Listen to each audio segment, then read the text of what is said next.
Oh no! Well, hello everyone, and welcome to Fools and Flagons. This is going to be a little bit of a one-shot, so you've got a lot of new faces here. We've got Nate playing as Gregor. We've got James playing as Gunther the Vast. Got Gabe playing as Katoon. Metal not being Kipak, he is now Suave. And we have Becca as Zahar. And if you look really closely behind Becca, you can see Brick, the back of his head, not paying attention playing Minecraft or something. So feel free to make fun of him as the stream goes on. There you go. So this is going to be a potential little mini-series, sort of a one-shot, but it's a little bit long, so we may have another session in the future depending on how this one goes. But I'm just going to move on and get on into the story, because I've been sitting on this for forever. And of course, Sirenscape is not working on my computer, so I need to fix that super quick. Damn it, I can't. I can still hear it.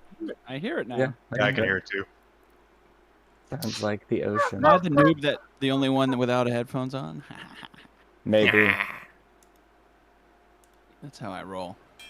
All right. Like I a have boss. music back on stream.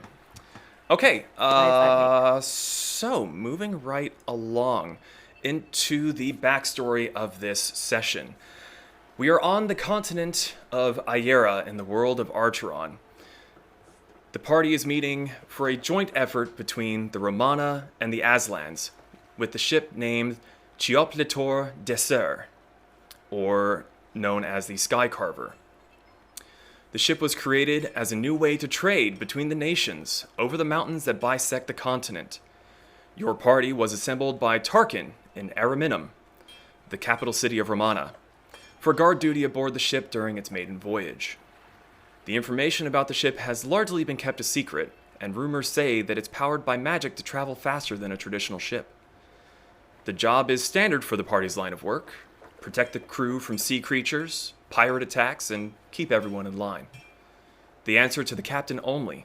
The pay is 500 gold per person, half up front, half upon successful return to Ariminum.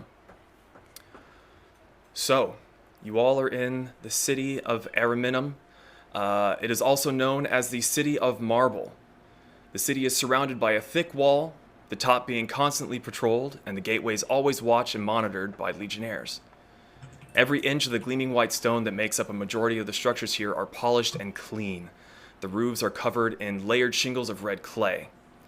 The doors are all expertly carved and beautiful. Some are the normal height for a person to cross through, while others seem overly large and ornate to flaunt one's wealth. Here and there, one can see depictions of Thalia in both of her states, the local deity, either in her poet form or her warrior form. Scattered around are smaller depictions of the other deities, usually outside personal residences where immigrants choose to display their chosen deity and worship them. The decorative statues range from marbled stone to brass, silver, and even gold. Along the main streets at even intervals are 3-meter-high obelisks with large, bold braziers resting on top. At sundown, workers walk down the streets to light the braziers to give another few hours of light for the denizens of Ariminum to see by at night. They can be seen filling the braziers again the next dawn, prepping them for the next evening. Patrolling the streets are legionnaires in groups of 2 up to groups of 11. The larger patrols are usually accompanied by a higher-ranking legionnaire, and each legionnaire carries a tower shield, spear, and a short sword on their belt. The commanders tend to carry only a short sword with them. The general populace is varied racially and culturally, but the majority seem to be those at home in Romana. The weather being fairly warm all year long and a cooling breeze from the sea allows the populace to wear whatever suits their desires the most. Over-the-shoulder togas, the favorite dress of the Romanans, salt-soaked cotton and leather of the neighboring pirates, the heavy and light furs of visiting Rokasings, the gold-adorned Aztlans with their feathered accents, the long, swooping dresses and long coats of the knights visiting from across the seas, the hides and dirty armor of greenskins testing their might in the Colosseum, or the colorful kimonos of the Takatari across the mountains. And very rarely, you may even see a dapper suit from one of the people visiting from the Untamed West. Everyone is able to wear what they like and be comfortable in the temperate climate of Ariminum. So, the five of you wake up early in the morning, leave your various inns and taverns or gutters, wherever you managed to find rest the night before, and you head towards the Wharf Master's office. You all have met with Tarquin before.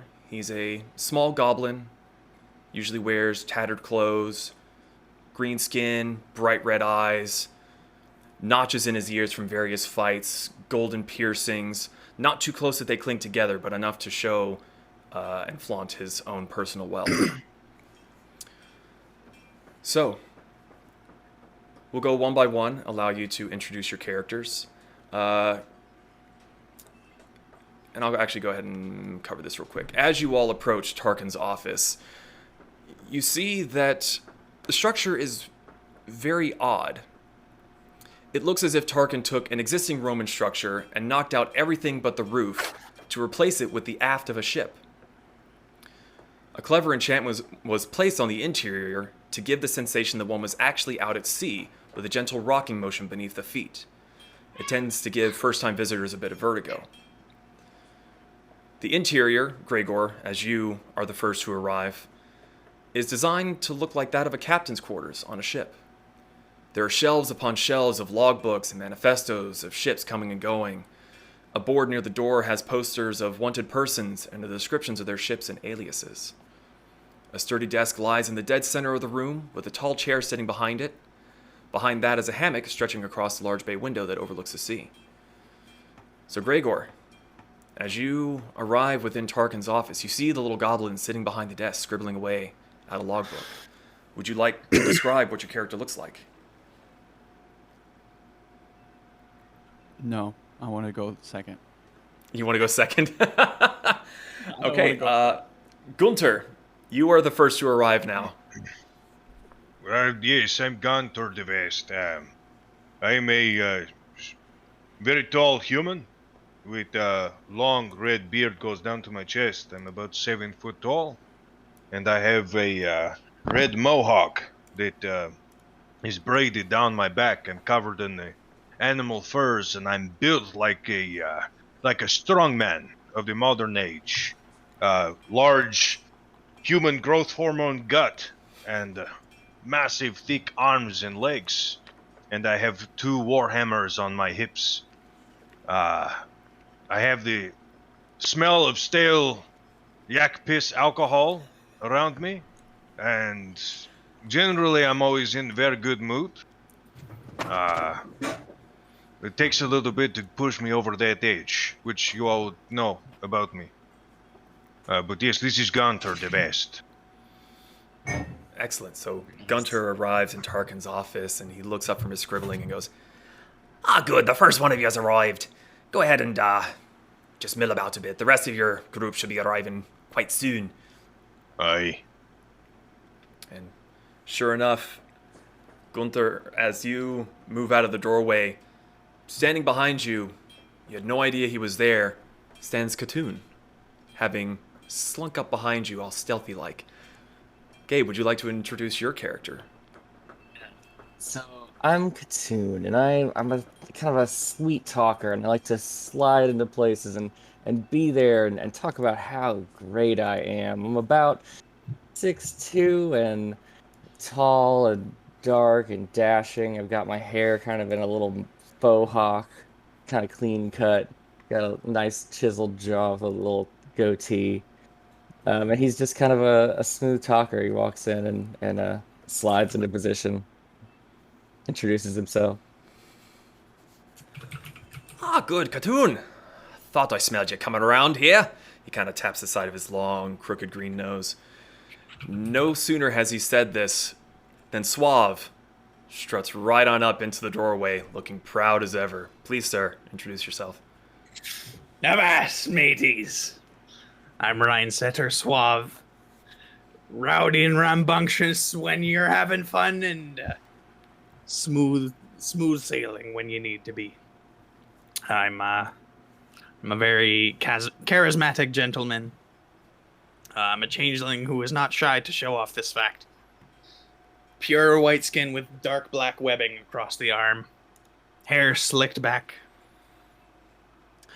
My rapier on my back. I'm ready for anything to come about my day. For now, smooth sailing. It's all we can ever hope for. Just keep your donations going swiftly to Seto, and you should have a pleasant journey. Ah, excellent. I see Zahar is here. Welcome, madame. Please, enter. Well, I'm here, you're definitely damned.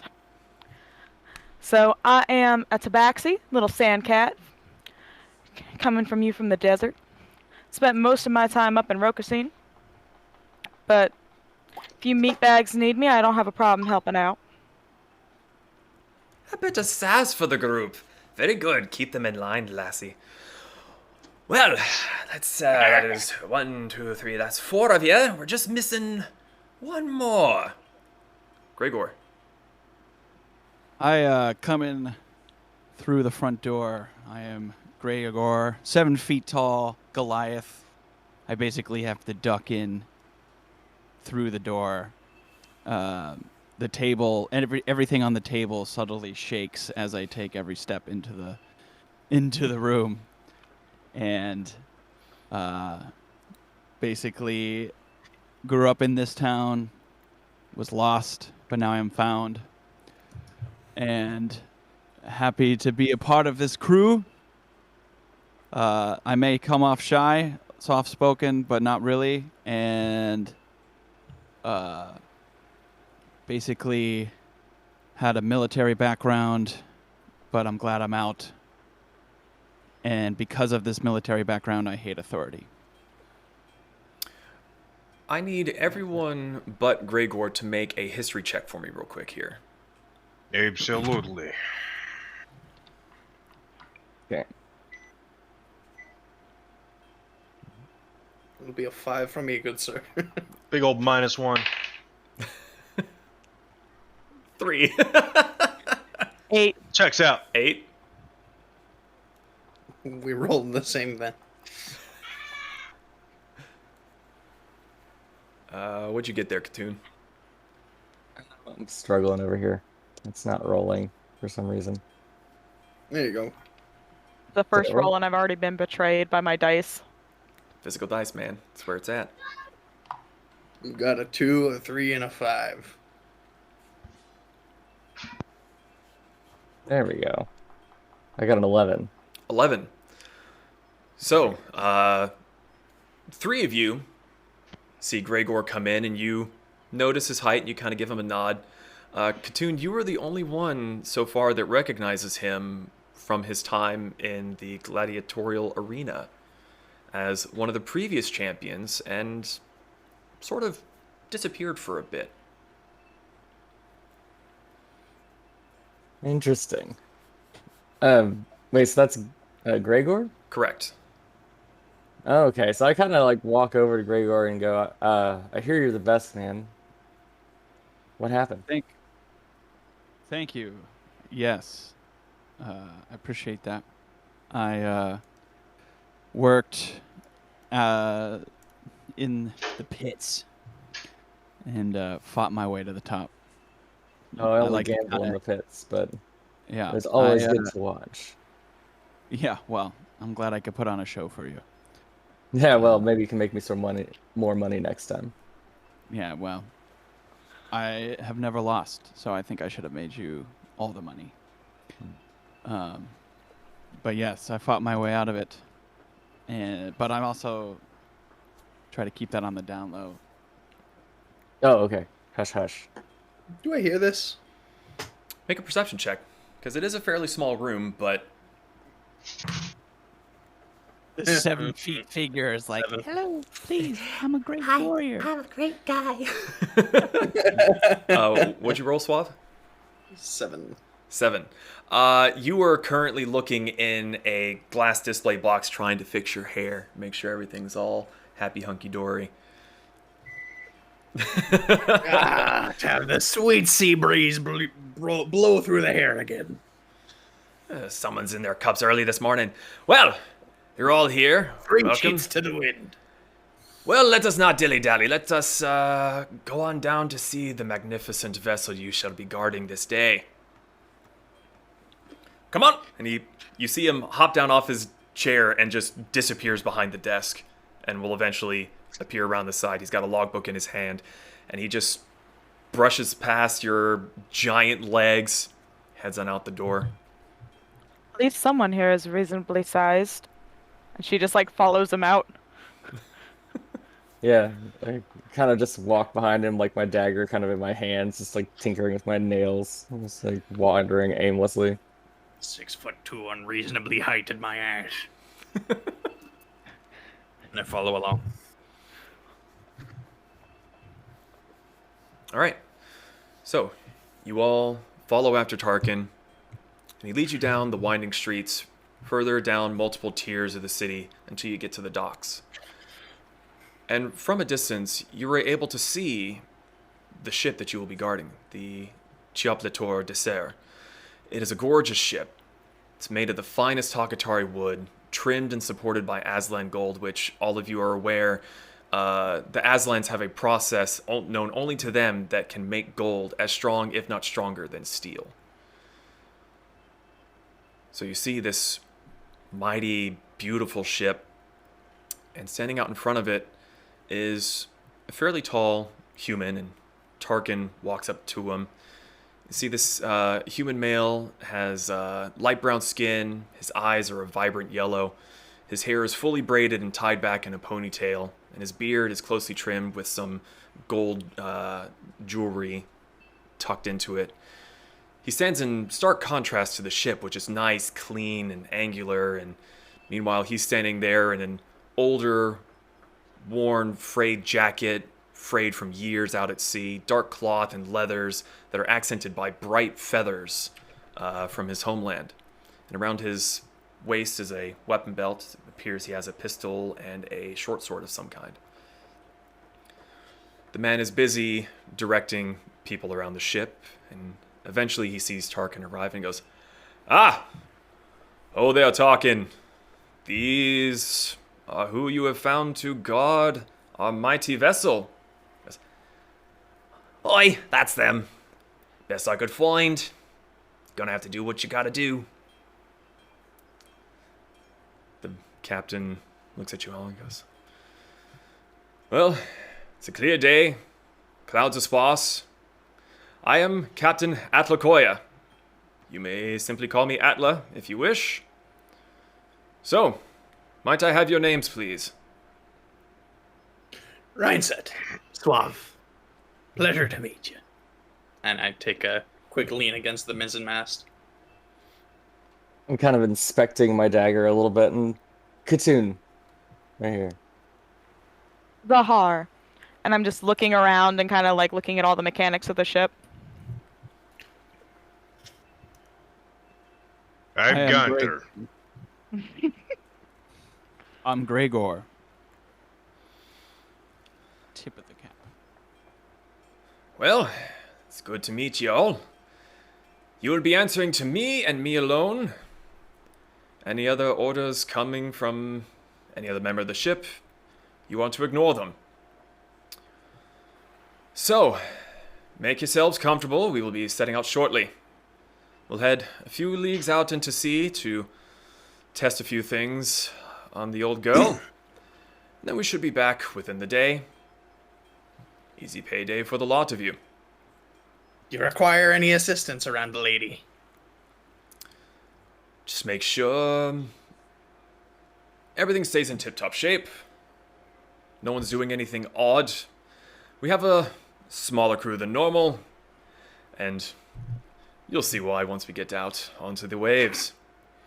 And as you all are looking around, you notice that there's not a lot of people on the ship. You look to the ship neighboring it, and there's 20, 30 people just milling about, rigging the sails. And looking on the mouth is not wording, Chiop-Li-Tor De Serr, you see that there's a lot of mechanical features to this ship. Where once a group of 5 or more men was needed, it looks like maybe 1 or 2 can handle the task with relative ease. So, Can I? captain's That's a bit quarters is up disconcerting. here at the top. You will be staying down below, should it take longer than a day for us to head out and come back. Plenty of hammocks. Make yourselves comfortable. We'll be setting out here shortly. You have a big enough hammock for me. He kind of looks at you, and You sleep on the plantains. all the hammocks are the same size. I wish you luck. There is hay that you may sleep on, but you will be bedding with the chickens. You have room in. How is your quarters? That is none of your concern.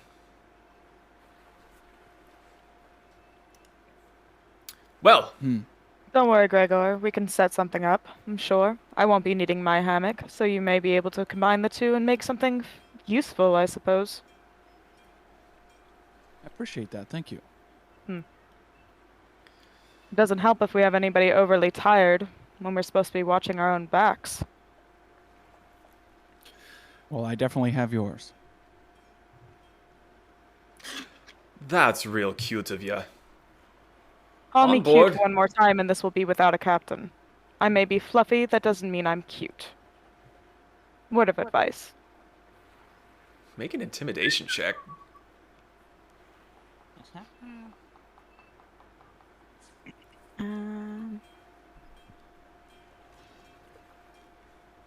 Let's see. Give me one sec. I got a 9. A 9. Are you giggling at me? What? No. No, not you, him. Oh. Zeke, shut He's up. not. Yeah. Right. Duly noted. On you get. We'll be casting off soon. You see him. He looks away from you and he scans the docks. He goes, "Oi, Benji! Cast off!" He gets on board the ship, goes up the steps, gets behind the wheel, and he waits for his crew to handle their duties. Benji, you see, is in the middle of pulling the ropes off the side where the ship has been anchored. And hearing the call of his captain, you see a tall, male half-orc come up the gangplank, shouting orders over the side. He nods at you all and walks on about his duties. As he's doing his duties, getting the ship prepared to set sail, I'd like to study how effortlessly this ship makes the job and how the mechanics of everything work.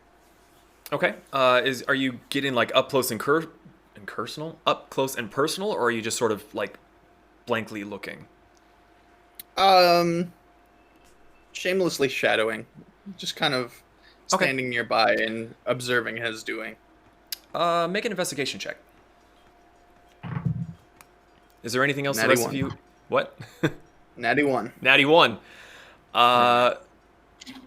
You see them going up to the rigging and the pulleys, and they're turning things and they're manipulating stuff.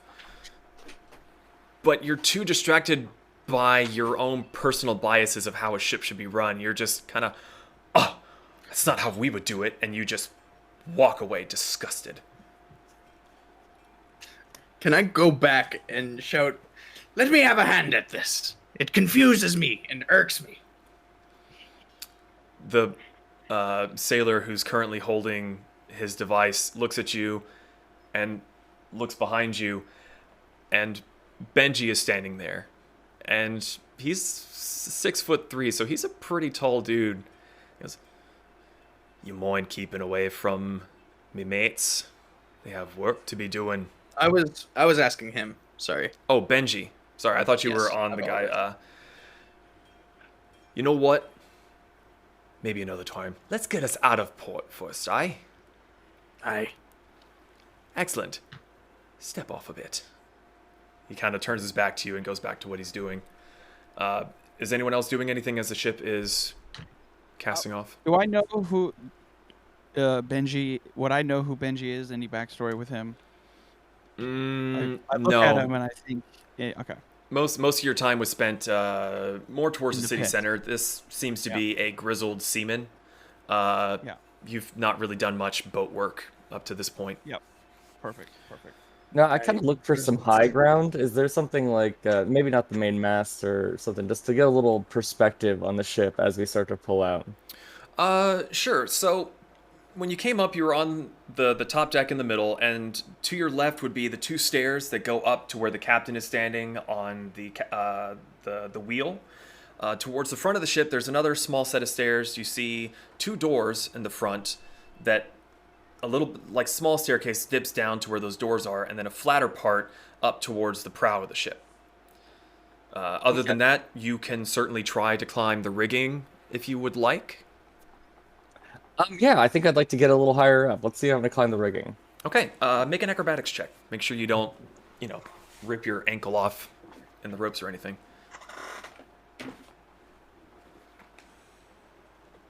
Okay. Oh.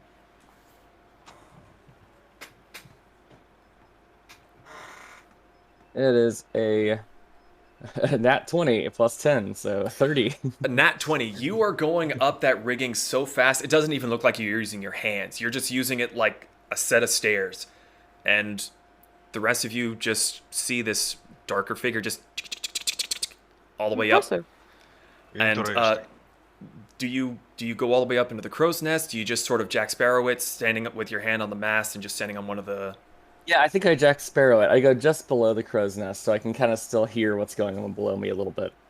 Okay. I mean, with that roll, easy enough. You could probably line dance up there and not fall off. So yeah, as you're standing up there, you see the crew is preparing for everything and begin being pushed back. And as soon as the ship begins to move, every single hand on that ship, except the captain, walks to the side, takes a coin, and throws it over the edge into the water. Suave, you would be doing the same. And sorry. I think I would be too. Yes, so most of you actually would know of this tradition in dropping a coin or some sort of wealth into the ocean to appease Seto and essentially praying for a safe journey. You are certainly welcome to ignore this tradition if you would like. No, I think I flip a coin from the top and watch it kind of arc into the ocean.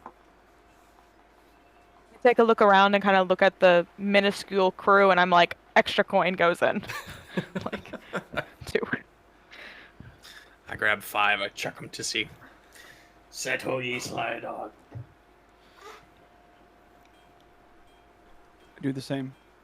Just one. I toss in 1 silver. Okay. Gunther, are you doing the same?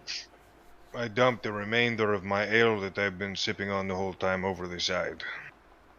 I do not recognize these gods. I slap him on the back. Well, Seto appreciates a drink.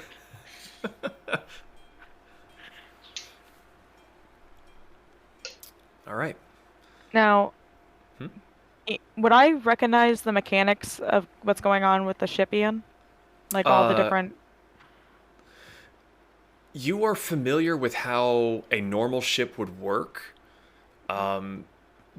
There's a lot here that seems mechanical and maybe even magical in nature. Because most of you have been on ships before. You've seen that just to raise and lower the sail requires a team of men working pulleys. And it seems like there's only 2 people that are able to get this massive sheet of cloth to go up and down on the sides of the ship. It's pretty spectacular to watch. Suave looks up at the rigging. I was meaning more as an artificer and less of as someone who spent time on ships. Got it. Okay, apologies. Yeah, make an investigation check, if you would, please. Okay. Suave still cries up at the sails. You bloody confounded magical rigging. So that's 9. 15. 15. You've tinkered with things similar. It's almost like they're using clockwork magic to aid them in because you've worked pulleys before, even in a blacksmithing shop, and you know that you need a lot of leverage to get something that big to go up. But these pulleys are quite small, and they don't seem to be really struggling with it. So your first thought is there's some mechanics in there, maybe clockwork and design, maybe a little bit magical, that's aiding them and sort of assisting in being able to perform this. And it's, you really want to get out one and take it apart. But maybe not a good idea when the ship's about to go out to sea.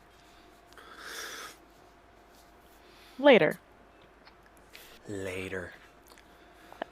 So, the ship is pulled out past the port, turns, the sails are unfurled, and soon you are heading out into the ocean.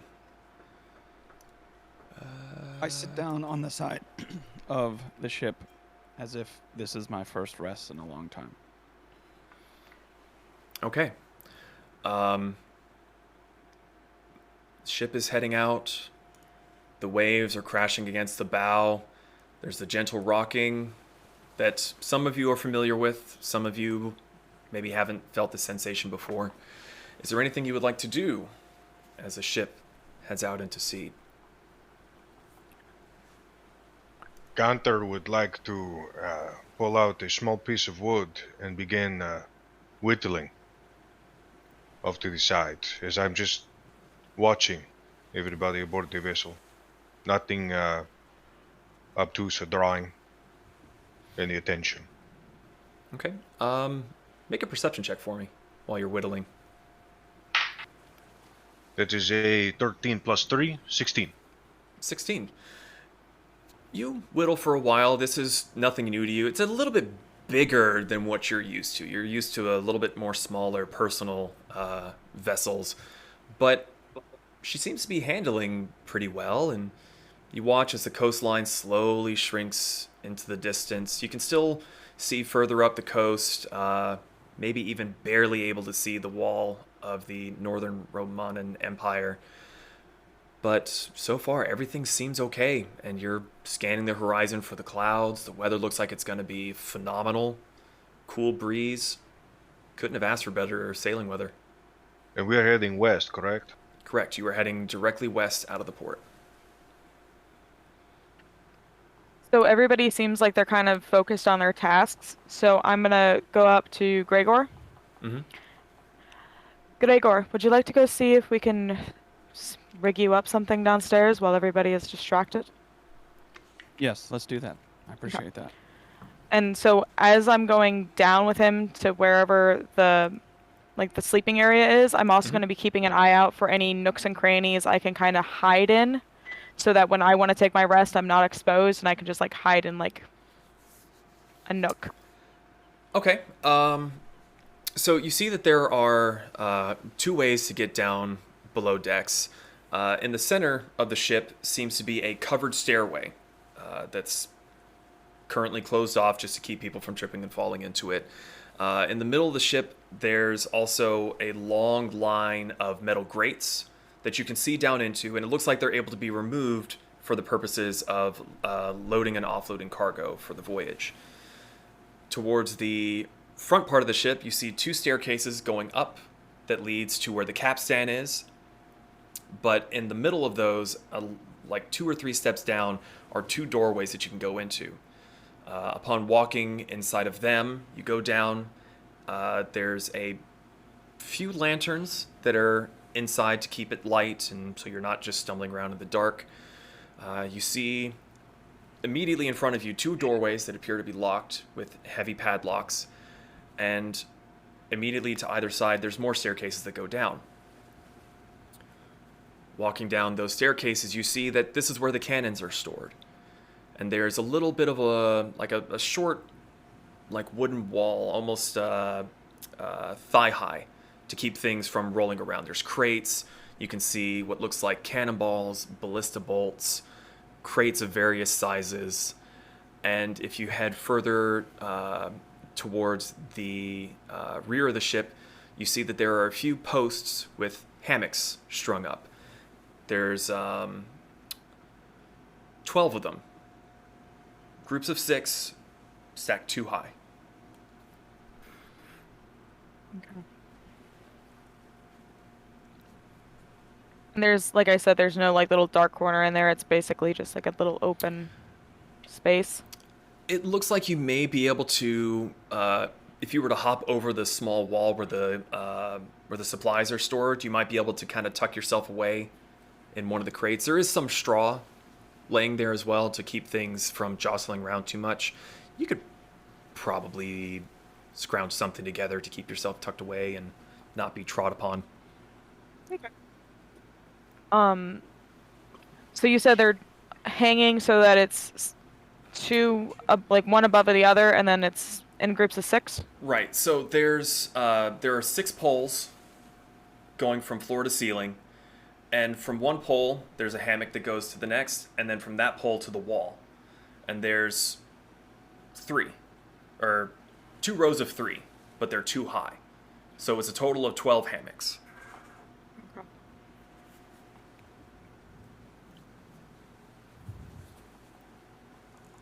Actually, while I'm hanging from the mast, I think I'm gonna start seeing if I can notice any patterns with the way the crew's moving around, and just take note of the movements they tend to do while they're operating. Go ahead and make a perception check for me. Okay.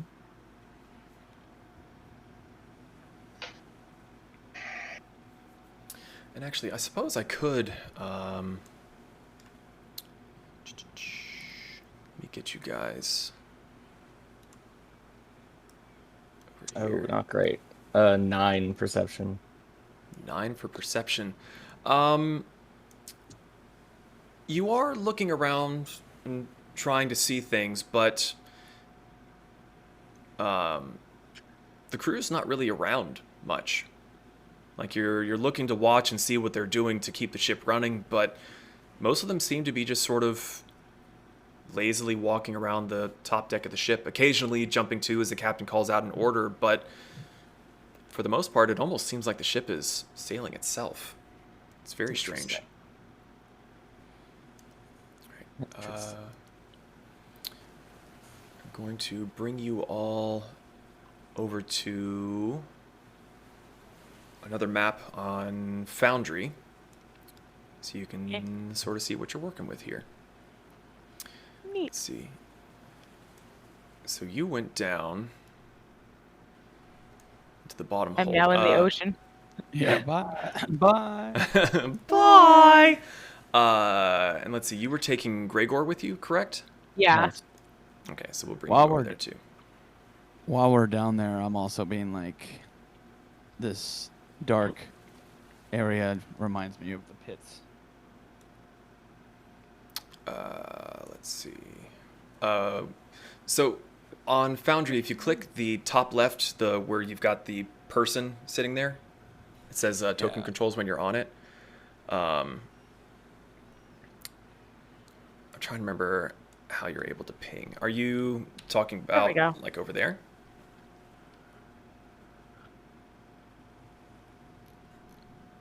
How do I move you?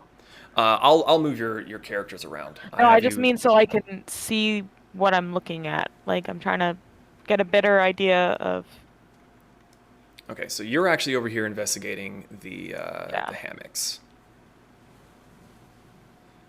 And Gregor, where are you running around looking at? I am checking out this area. Okay, so within the- there, as I was saying before, there's crates sitting on straw to keep it from jostling around so much. There appear to be cannonballs and ballista bolts set aside for defense. You see there's sacks that appear to be gunpowder and the like, just the more military aspects of the ship. Where were the 2 doors that were, or one of the doors that were locked? One of the locked doors is up here in this area, which Gotcha. let me bring you over there to take a peek. Yep. So there's I 2 see it. doors there and there Yeah. that are locked. Okay. I would like to study the lock on that, like that's on the door, I guess. Okay. Just like really looking at it. You go and you look at the lock. It looks like a very thick padlock. Okay. Let's see. In Katoon, you are kind of up on the mast there. Yeah. So one of the things that you see, and I'll actually bring you over there real quick just to reveal that area because Foundry's kind of weird. Towards the front of the ship, you see, from your vantage point, you're able to see two large graded squares towards the front of the ship. It's a little hard to see from this angle exactly what they are. You're maybe assuming that it's more, maybe more storage or, cargo grates. Not entirely sure from this vantage point. Interesting. Is there anything else anyone else would like to do while the ship is heading further out? I would like to walk up to Sir Benji and have a word with him. Sir Benji, I'd like to apologize for my coarse behavior earlier. Should you need me, I'll have a rest up in the crow's nest on lookout. Well, he's kind of looking at you and kind of looks up in the crow's nest. Be a bit of a tight fit. We already have a man up there. And it looks like your friend's up there too. So I'll rest on one of the rungs. And I walk off with another word and climb up, just rest on the ladder. he kind of watches you curiously for a moment, but doesn't seem to feel the need to stop you at all.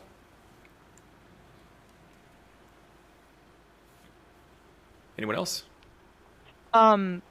Ian, can I take 2 of the hammocks down and kind of sew their ends together and then attach one to one of the poles and then one to the other wall? So it makes like an extended hammock? Make a... Oops. Nate's camera got turned off. Say it. Yeah, kind of... I'm here. I'll come back. Well, it messes up the... The Yeah, stream there we is go. all wonky. Let me see. What kind of a check would that be? Let's take a wee little peek here. Either survival or performance? Maybe? Hap, I'm the DM. I'll decide. My vote be survival. Mutiny.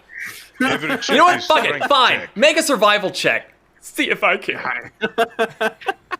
Love you, Ian. You bastard.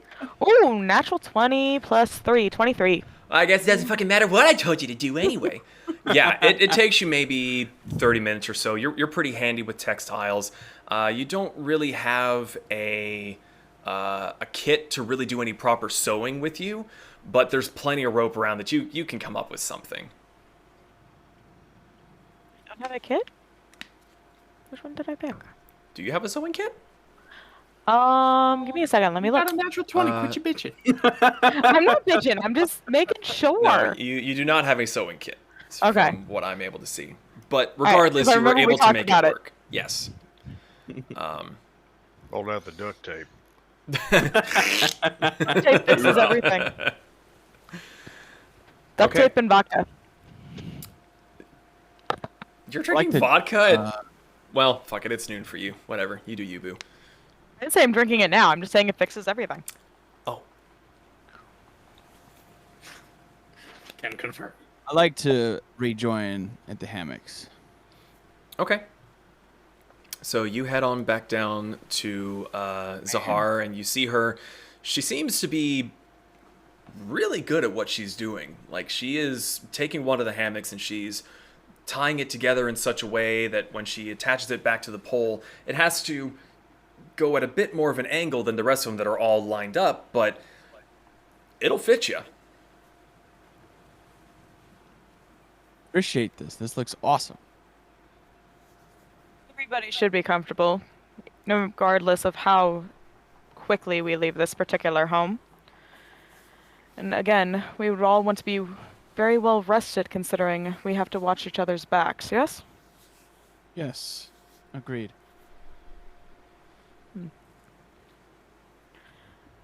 Okay. And then she kind of like walks off and goes and looks in that area to see if there's anywhere that she can kind of like fit herself so her back's against the wall. Okay. You go and you take a peek, and you feel that there's because there's a wall right along in here that you should be able to post up at and be more or less left alone. Okay. Behind the little wall, it seems to be all again supplies for the cannons and for the defense of the ship. So the likelihood of someone just coming in there and bothering you to get like a potato, not that strong. So you feel this is a pretty good spot to kind of chill at. Okay. So I also like to go above deck, okay. back up to the top, almost to where the helm is. Okay, so you head up to the helm of the ship. You see there's a big wheel, which is where the captain is standing, and he's guiding the ship out. He seems to be just kind of lazily handling the wheel. It doesn't seem like it requires too much effort to turn it, and he's just keeping the noise pointed straight west. Cool. All right. So you all sail for the next hour or so, occasionally peering over the side of the ship just to watch as the land behind you gets further and further away, until eventually the curvature of the planet makes it so that all you can see in any direction is just water. In the meantime, I'd like to just be occupying some space on one of the cross beams where Katoon isn't occupying. Okay. I also want to be studying the captain on how he's running the ship. Okay. The captain seems to just only occasionally bark out an order or two. With how smooth the waves seem to be and with the favorable wind, there's really not much left to be done. But eventually, after hours of sailing, you hear the captain call out. All hands! Prep for flight! Sorry, what? And there's suddenly a flurry of movement on the top of the ship. Those of you up in the rigging, you see the man in the crow's nest is fastening something to himself. The people down below are raising the sails where Katoon and Suave are standing. Thankfully, you're out of the way and no one seems to need to be up there to do anything, but you see the crew is working the pulleys down below fast. The sails are coming up. And eventually everything is tucked away. Gunther, you being at the Yes. edge of the ship, you hear a sound that by instinct sends a chill down your spine. It is the sound of water flooding into an unoccupied space. You lean over the edge towards the front of the ship and you see that there is a hatch that is now open and water is surging into the inside of the ship. But there's also a weird blue glow. And you see what looks to be a giant crystal is pushing out the side of the ship into the water and is slowly pulsing. I take it I've never seen anything like this before in You my have life. seen nothing like this in your life. Your first immediate thought was, oh fuck, we're sinking, we're gonna die. But the ship doesn't appear to be losing any height in the water. You look towards the rear of the ship and something similar is happening on a slightly smaller scale. And eventually all of you begin to feel the ship raising and bobbing in a different way. In the last few hours, you felt the ship ride the waves, but now it's going up and up and up and higher. And you hear just the rushing of water as it's dripping off of every surface and every hole that was in the side of the ship that's now been opened up. And soon enough, you no longer hear the sound of the waves crashing against the side and the prow of the ship. There's still wind in your hair, but this is altogether a strange feeling. Ryan said, fucking terrifiedly hugs the crossbeam. Seto, why the fuck? Why in the blazes did I offer you 5 pieces of 8? Just for you to abandon me? You bitch! I apologize. I grab my holy symbol, and they say, Valkyrie, why must you test me so? Yeah, I And- kind of look for some rigging or a rope or something, like casually, but like just to kind of grab onto a little tighter than I had been. The gods made me short for a reason, and this tabby cat is not meant to be going up higher than she's supposed to. No, no, no. You put me back down. Yar, she be a bush baby. All no. about it. I'm all about the thrill. So while everyone cheering else for appears to be nervous, Gregor is just like, this is awesome. He's a tall bastard already. He's used to the height. How tall is your character, Zahar, again? I'm like 3 foot tall. Oh, Nice. I'm supposed to be close to the ground. I am short for a reason. I don't even like step ladders. Fuck this shit. all right. Mindset scurries down below deck. I'd be taking a cock. Just So you're going straight Hey, below you're deck. taking a cock. Caulk. Okay. You fucker. Takes a nap and what the Gunther looks over Edge. Mm-mm. Mm-mm-mm-mm. This Be a is little not flank. very good. As you were peering over the edge, you see another set of hatches open up, and these long, fin-like sails appear out of the side that appear to be what is meant to keep the ship the right side up. And you're still heading forward, and it's weirdly smooth. Every now and then you feel a little bit of a drop, but it's almost as if the ship is if it weren't for the breeze washing past your face, blowing your beard and your mohawk, you would be convinced that you were sitting still. Where be my complimentary beer nuts? That's one of the other crew members. So walking about on the deck of the ship, does the ship react to any sort of shifting of weight? Is it like pretty steady, or is there like any sort of slight rocking from side to side? You push away from the wall and you kind of test your footing to make sure that everything's okay. You stomp a bit, you So I'm run very over to big one man. side, and you don't really feel anything. It's strange. It feels very, very solid. As you make it to the other side and you look over, you see that there are 2 crystals on the right side of the port side as well. And while there's a little bit of a swaying, it feels more like you're on a dinghy in a lake versus a ship in the middle of an ocean that has bigger waves where you have to really lean to adjust. This feels very subtle. And So even this a is very man of smooth your ride. it's a very smooth ride. And even a man of your stature doesn't seem to be enough to really make it go tippy-tippy one way. Very well. Good reference, sir. Yes, sir. So, so Zahara's gonna take her shoes off and start using like how the cats have the retractable claws, just like digging them in as she's walking, like across the deck, like clinging onto it, and she's just like carrying her shoes, like, nope, extra hold down. Like, All right. nope. So, Katoon, you're staying up in the rigging, and you've casually grabbed hold of a rope just to be safe. For sure. Okay. Yeah, just taking it all in, trying to look cool. Just taking it all in. Okay. So, Suave has gone How high down are we below going? decks. The ship seems to still be going up.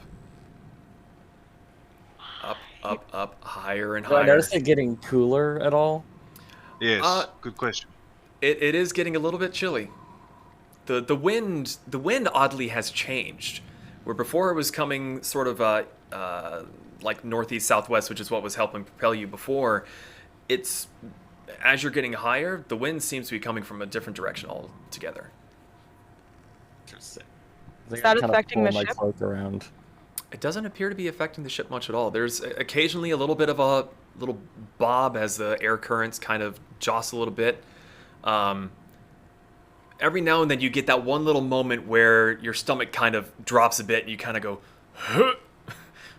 Didn't like that.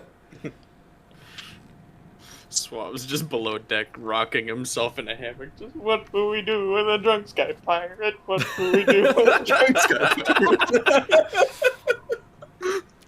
I see Zara walking around with her little claw feet out. I see her walking around looking very nervous. Oh, yeah. I'd like to approach the little one. You seem very uncomfortable. Again, the gods did not intend for me to be higher than 3 foot.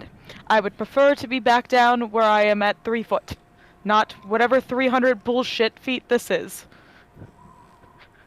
Well, if you look at it simply, if we fall, we would not feel it. That is very reassuring, big man. Thank you. You have to look at things very simply from my point of view.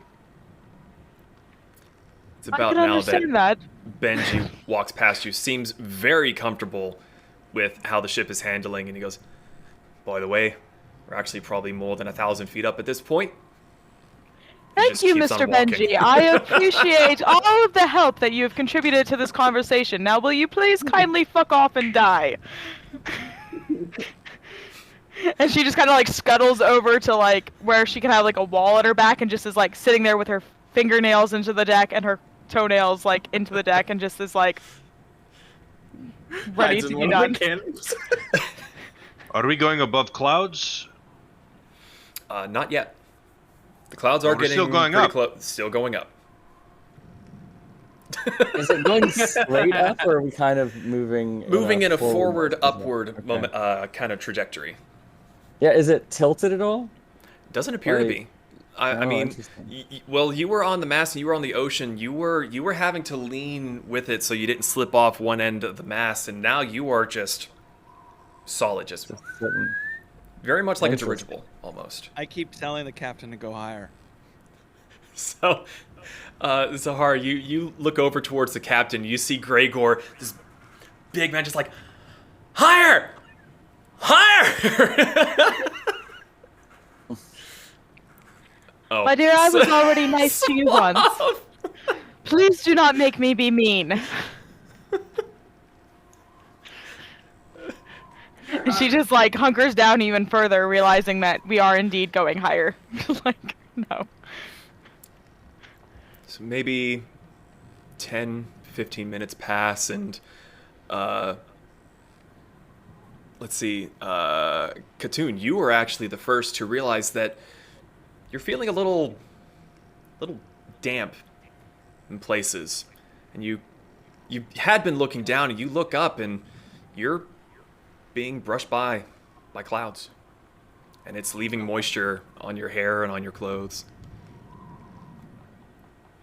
I think I take that as a cue to kind of work my way back down the mast and get on solid ground. Okay. Are you going down the ladder, or are you going down the rigging?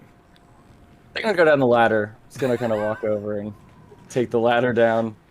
It's Okay. like this moisture is kind of throwing me off. I'm like, I'm not used to this type of environment. Metal? he's down in his hammock. All right, so you come back down onto the deck, and the rest of you see Katoon come down, and he appears damp.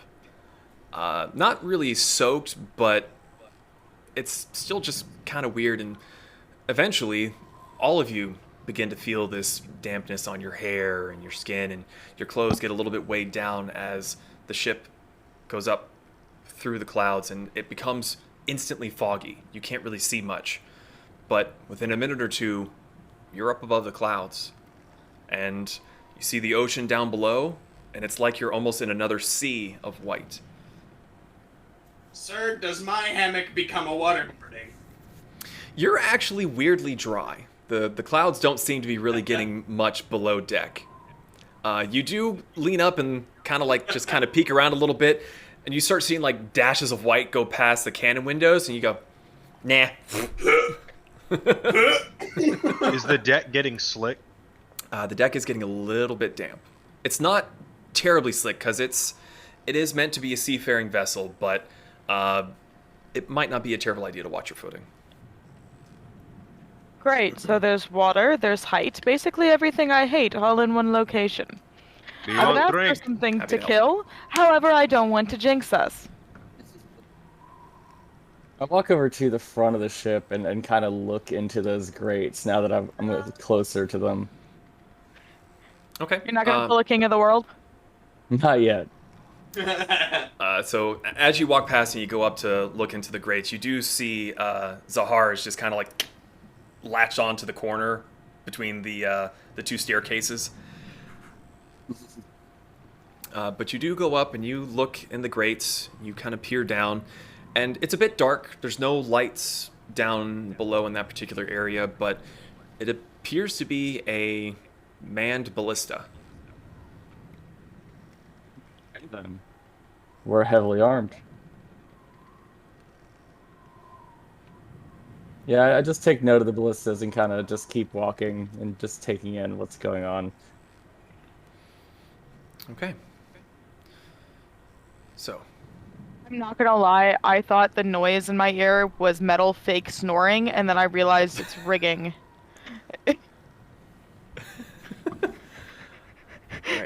alright. Nice. So, it appears that the ship is no longer ascending. It seems to be keeping a level path above the clouds. But otherwise, it seems smooth. Is there anything you all would like to do that you haven't already been doing? Heave off the edge of the ship. I haven't seen the Do a front of the backflip! You haven't seen the front of the ship? Yeah, I would like to go to the front of the ship. Okay. Where'd you go? I'm by the helm. Oh, yeah, there you are. How do I get this to move? Oh, I'm still in that little hole, that's why. Oh, okay. Let me get you back up top. So you're about there for now. Now the real question is, how do I move this over? At the moment, your character can only be moved by me because I wasn't able I to know, really. but I'm just trying to move perspection. Oh, so I can see where I'm right at. click, right click and drag. Ah, gotcha. Right. Nope. It's working for me.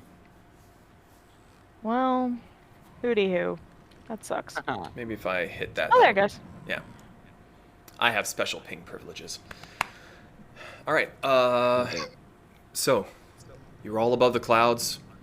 The captain seems to be grinning to himself as he's watching you all. Some of you panic. Some of you just seem intrigued. He calls out and goes, "So, what do you all think?" I love it. I turn and pull I'm playing with my dagger again, and I go, what kind of trouble do you expect up here? Why would you jinx us? I have to ask. It is What a happens marvel, will but one happen. I could live without seeing. I've heard of sky dragons. I've heard of sea dragons. I've not heard of sky sea dragons. I think we'll be alright. Or I hope. What'd you say there, Gunther? No, I just said what happens will happen. We don't have control over it, so why worry about it? I accept any enemy, and we'll destroy it. Joy. I'm not prepared for gravity to be my enemy. You just hear Suave shouting from underneath. He does not seem to be having a very good time. We're not having a baby. great time. So, the captain is kind of chuckling at you all. Well, this is why we kept it such a closely guarded secret. This should allow us to get over the mountains with ease, trade with our neighbors. But we didn't particularly want to be testing this where everyone could see. Might cause a bit of a ruckus, so we came out to sea. And knowing the fickleness of Seto, you lot were more here for the first leg of the journey. Well, Will Seto be accompanying us this journey? Or has she abandoned us? We may hope that she does not bother herself with us on this voyage. That was oddly stated. We all know how fickle Seto can be. Even those who pay the proper tributes can sometimes find themselves at the bottom of the ocean. I've tributed for 5. I hope that's good.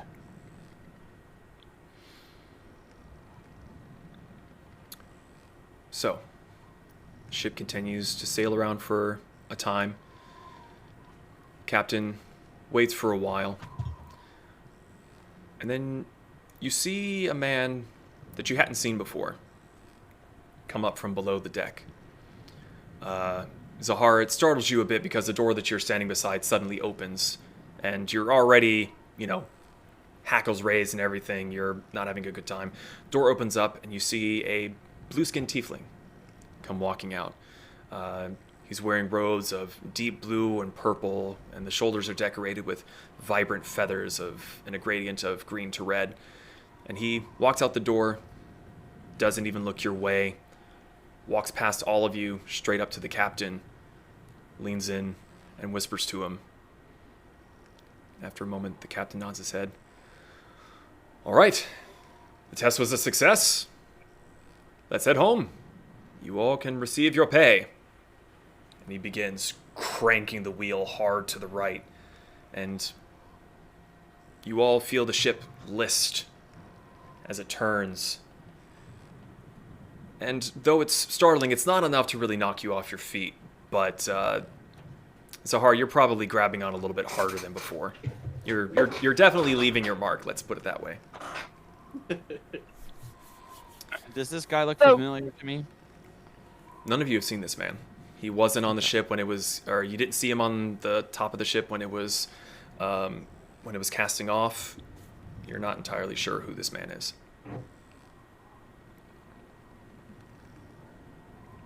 In fact, once he's done whispering to the captain, he seems to be making a beeline straight back to the door he came out, next to you, Zahar. But he sees you standing there and decides that he's going to just go to the other door and head back down below. What be this man's name? That man there. That man was Arcanist Nahuatl. Now, have I heard that name before? Would I have recognized the name? Make a history check.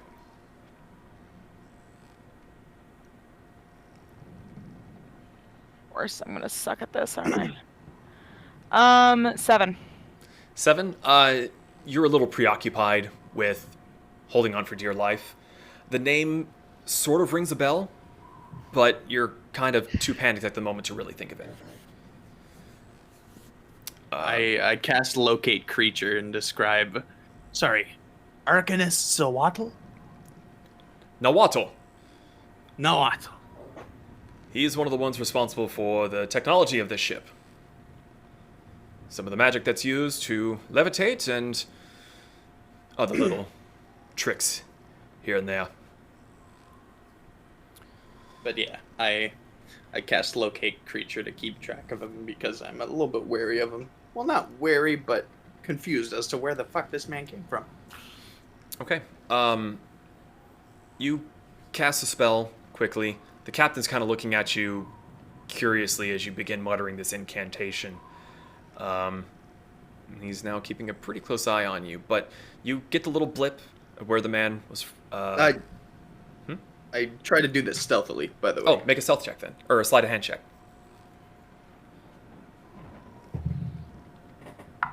That would be an 18.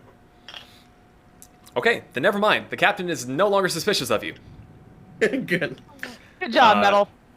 You kind of look to the side and you pretend like you're about to sneeze and you say the spell. Find that guy. I sneeze out 12 syllables, then Arcanist Nahuatl and two more syllables. It was a sneezing fit.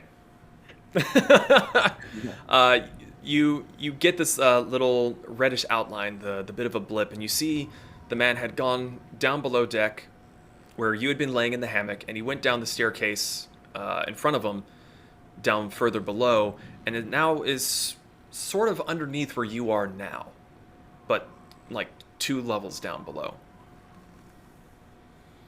And we haven't been in that area yet. Correct. Well, you wouldn't know this. You saw him go through the door and disappear. I know, I'm just clarifying. Yes, you have not been in that area yet. Yeah, I just keep this in the back of my mind for an hour. Have you gone back up to the top deck with the rest of them, or are you still? Yes, sorry. Okay, just checking. So those of you who are on the top deck, so not Zahar, since you're kind of tucked away, I need all of you to make a perception check. Okay.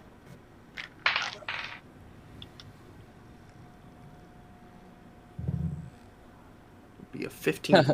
Nat 20. Nat 20. 26. Natural 1. Natural 1. What the hell? Why is it not rolling? What did you get, Suave? 15. 15? Gregor, I saw your roll on D&D Beyond. Oh, okay. Weird. It didn't come up for me.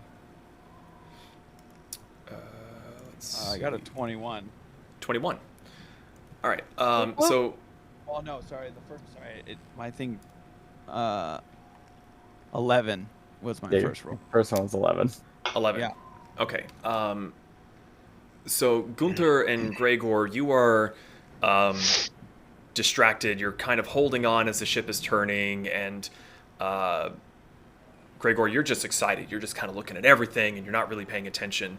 But the rest of you, as the ship begins to turn, you see off in the distance darkness. Clouds that are roiling and spinning, flashes of lightning. And it's weird because it's under you. And all the white that you'd been sailing on for the last hour or so, it's just becoming a sea of gray, gray, gray, darker and darker and darker. And within what feels like less than 5 minutes, what was once a nice calm sky is now roiling black clouds. It feels like you're back on the ocean except for the fluffiness. I'm going to be sick. I think I flick another coin over and watch it go into the lightning. You go and you flick the coin, and it is struck out of the air by a bolt of lightning. And just goes flying off into the distance. And you can Yeah. see brief glimpses down below of the ocean is churning. Massive waves. Do I see Sir Benji anywhere nearby? Can I look to see how concerned he is about this? Benji is currently running to and fro on the top deck of the ship, as is the rest of the crew. They are all checking the rigging, making sure that everything is tied down and prepared for whatever you are flying into. Even the captain appears to be a little concerned. You can hear heavier whooshing wind as the clouds you were sailing over are just dumping rain underneath. Your calm flight is now far more turbulent.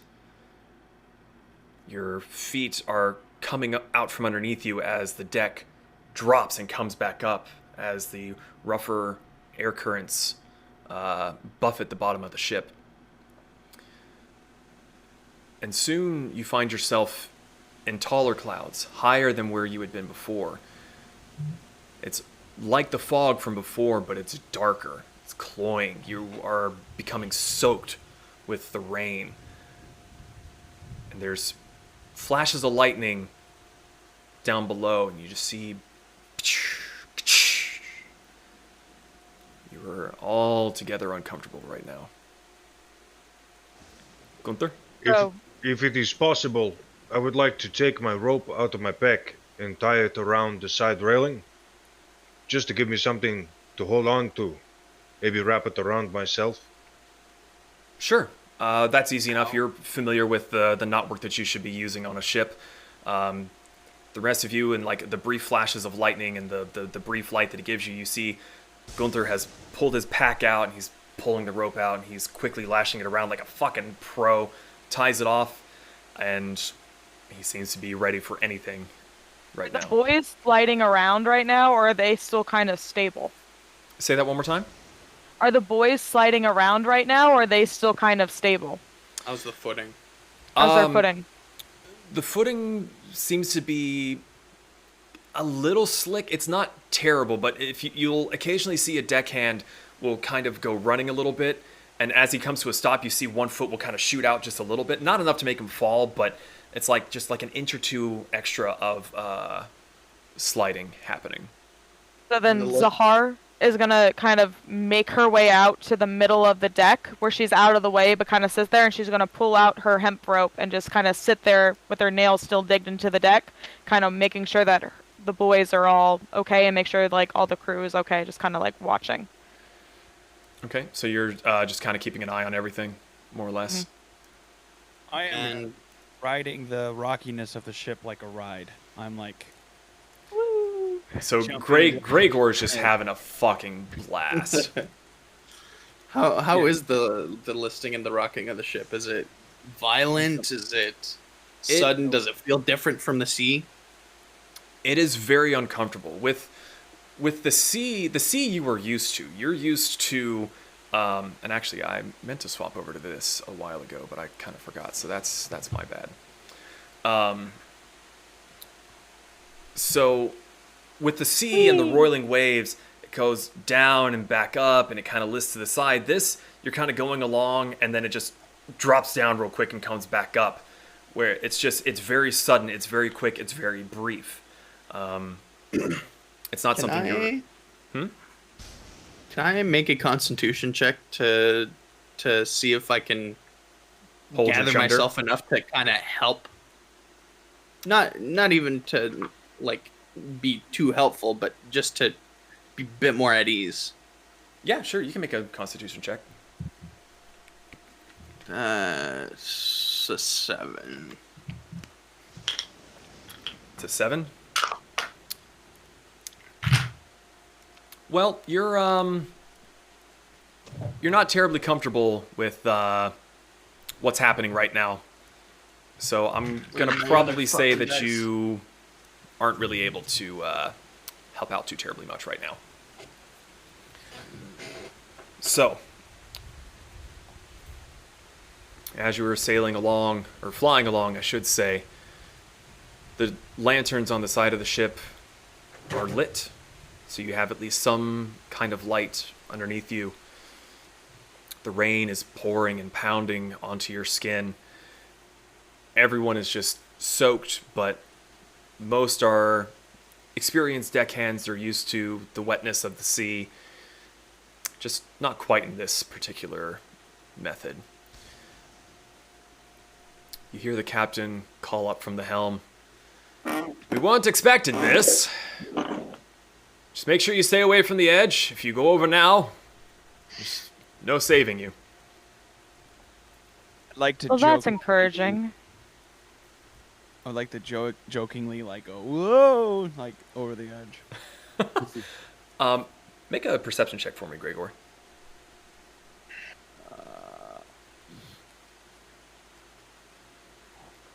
23. 23. As you're joking about this, and you go like, whoa, and you look over the edge, there's a bit of a break in the clouds. And you see the waves down below that are arcing into vast mountains. And you see a large shape burst through the side of one of those waves and then crash back down into the water below. And knowing from how high up you are, that, whatever that was big. And you probably suddenly don't feel like being so close to the edge anymore. Yes. No. Yeah. After I see that, I kind of like pop back up and kind of look at everybody, and basically my eyes are wide, and being a gladiator, I have never seen anything crazy as that before. That's kind of like what's on my face right now. So, those of you that are able to see Gregor, he's kind of jokingly going like, "Oh no!" Yeah. And he backs away from the railing, and he's already a little bit of a light complexion as a Goliath, but he's gotten a little bit paler suddenly. Yeah, so seeing this person I know to be a gladiator do that, I take notice, and I'm like, I should probably go check on him. So I walk over. Gregor, wow, what'd you see? I don't know what I saw, but it's something I've never seen before. And it was massive. Was it in the storm? Twice today. Yes. It was almost like, yeah, what Ian said. Yeah, what he said. What that guy said. Yeah. But no, it basically, for how high up we are, it seemed too close for comfort. Understood. So I actually kind of take this moment to walk over to the captain and ask how quickly these ballistas can be deployed if we needed them. He's looks to be concentrating a bit, and you had seen before how easy it was for him to move the wheel. Now he seems to have hold of it with both hands, and he's struggling a little bit, like he's really attempting to keep it straight and level. He's squinting through the rain, and he kind of looks at you and doesn't remember telling you about the ballistas, but then again, they're not exactly hidden, they're just down below. Might take a minute or two, tops. Take longer to man it than anything else. He's still just like wrestling the wheel. Okay, I leave him to his work, and I actually wander back over to the ballistas to see if I feel like I could man it if I needed to. So I kind of look around it. Make an investigation check at disadvantage as you're looking through the gloom and the rain.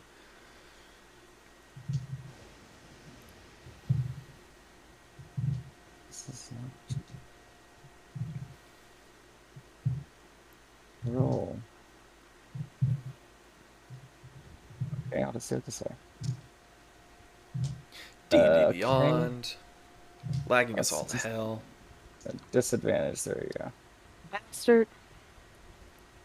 18 plus 3, so 21. 21. You really have to get your face down on the grate to kind of peer in, but you see that the mechanics don't appear that difficult. There's a seat for you to be on. There seems to be almost like an automatic feeder for the bolts to roll in as one is fired, and there's the hand cranks that you would use to pull the drawstring back, and then a simple lever to fire. Probably not that difficult to figure out in the heat of the moment. Now, did I overhear them talking about the big old monster that's underneath the boat? Make a perception check as you were on one side of the ship in a heavy rain. Hold on, please. Hold, please. Hold on. Of course, I am being stupid and can't find any of my stuff. 15. 15. You were definitely able to see Gregor look a little bit afraid, and Katoon went up to comfort him, and you could see him gesturing over the side and kind of making a like fucking big kind of gesture. Little hard to hear the voice, but you're able to see through the gloom well enough that there was something big down below. Okay, so in that case, is Gregor still along like the edge of the ship? No, I think yes, but definitely not right on the side, but definitely closer. So, who all is on the edge of the ship like closer to the edge of the ship right now? Gunther? Okay. So I'm gonna go and kind of like grab Gunther from like the back of his like robe, and I'm gonna go grab Gregor, and is like, if there's something down there, the smart thing would do to be away from the edge, and just kind of like tries to drag them into like the middle of the ship. What are Like, you talking about? What do you mean something? Ask Gregor, as I'm not 100% sure, but judging by that particular eye widening that he had, it's probably not good. I look over edge. So you're trying to stop this like 7-foot tall Goliath of a man, not the actual Goliath, but you're 3 foot nothing and dragging him, and he's just walking, and your claws digging in, and he goes and he peers over the edge. Make a perception check for me, please, sir. With +3! That is 16 plus 3 for 19. 16. It's a little hard 19. to... 19, sorry. It's a little hard to see because the clouds are in the way, but you kind of look to where the ship is heading, and you see a break, and you're like, ooh, ooh, ooh, ooh. And you look down, and you see 2, 3 dark shadows beneath the ocean surface. And you can see how far up you are. They look up to be about that big from where you are, but you know that down there, they're big. But they're just dark shapes in water. Yes, big, but they just moving through water. They appear to be circling and following the path of your ship. Motherfucker. I look back to Zara and I say, there's more than one, and they are following us. Then again, let us convene at the middle of the ship so that we can discuss what to do.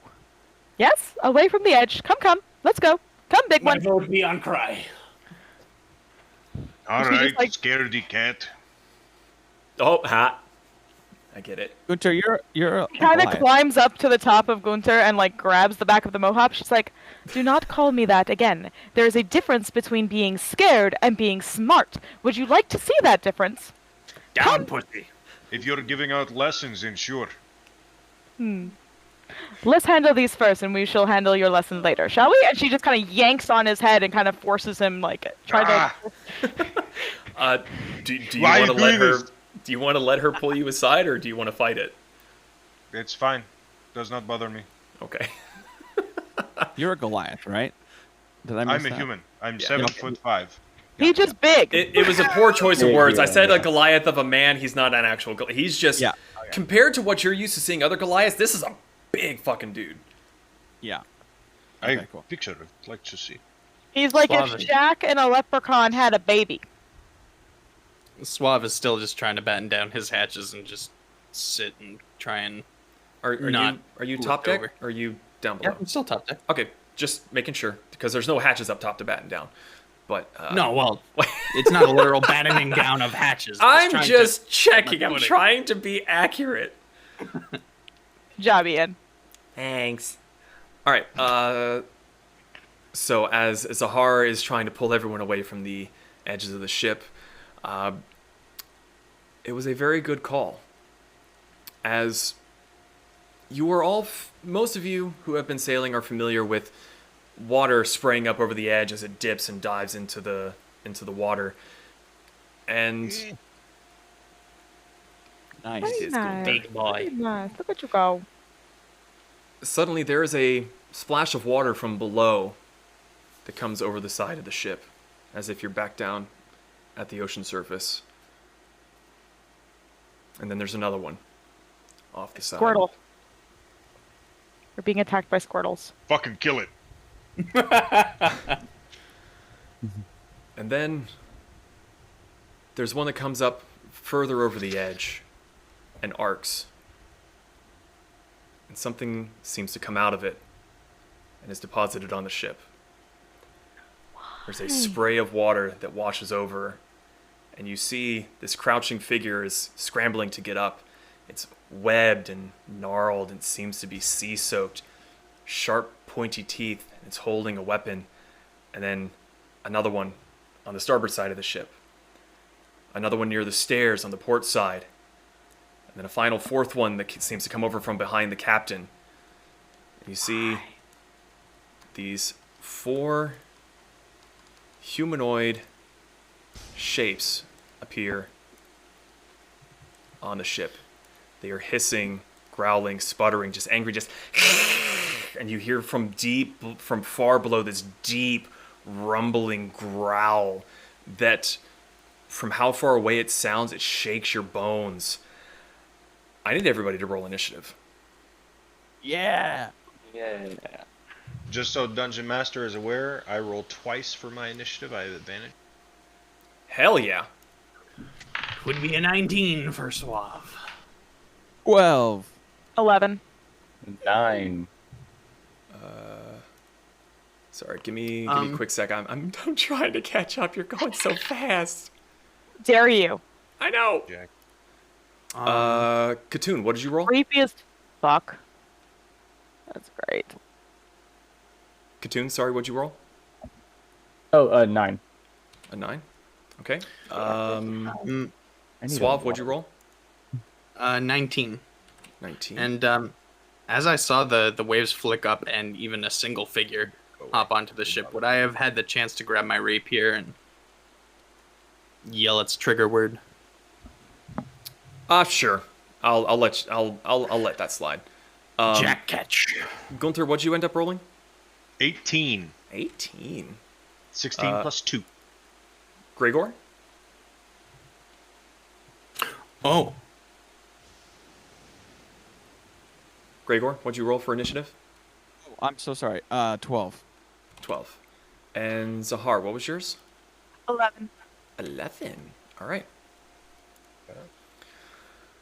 do Okay. Sorry, has it been an hour? What's Nawaddle up to? Do I notice, or am I too distracted with everything? It's been over an hour, and you're a little preoccupied. Checking. Good. All right, let us get some fun combat music. Music? Merge. Music. Ba-ba-da-ba-ba-ba-ba. This one sounds fun. Let's go with this one. All right, actually, need to pop back over to the combat side of this so the stream can see what's happening. Oh my god. This is Okay. gonna be fun. Where am So. I at?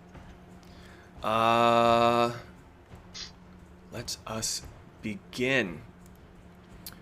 Top of the round, we have Suave. You are up first. Gunter, you are up next.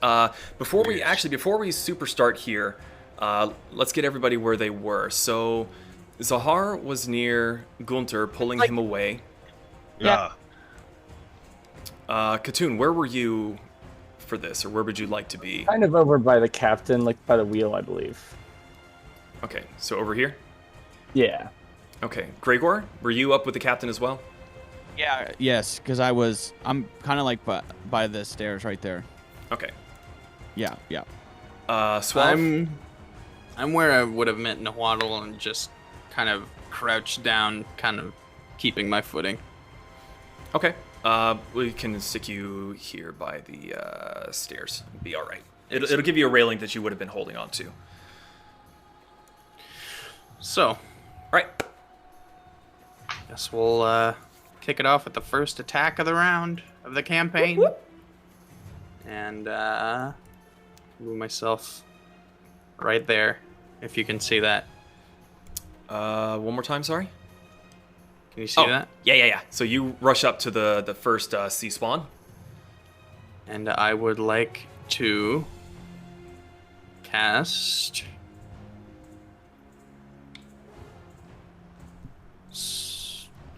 I would like to do that casting Zephyr Strike if possible, doing 1d8 damage. Okay. So you cast Zephyr Strike. First level. Yeah. Roll to see if you hit. It gives myself advantage on one attack weapon, and it deals an extra 1d8 force damage when do so. So attack to hit with advantage. That would be a 25 to hit. Yeah, 25 hits. Alrighty. So I would do 1d8 plus 3 damage plus 2d6. plus another d8. So much So math. 2d8, yeah. That's 5. That's 7 to make 10, and then 2d6. 20 damage.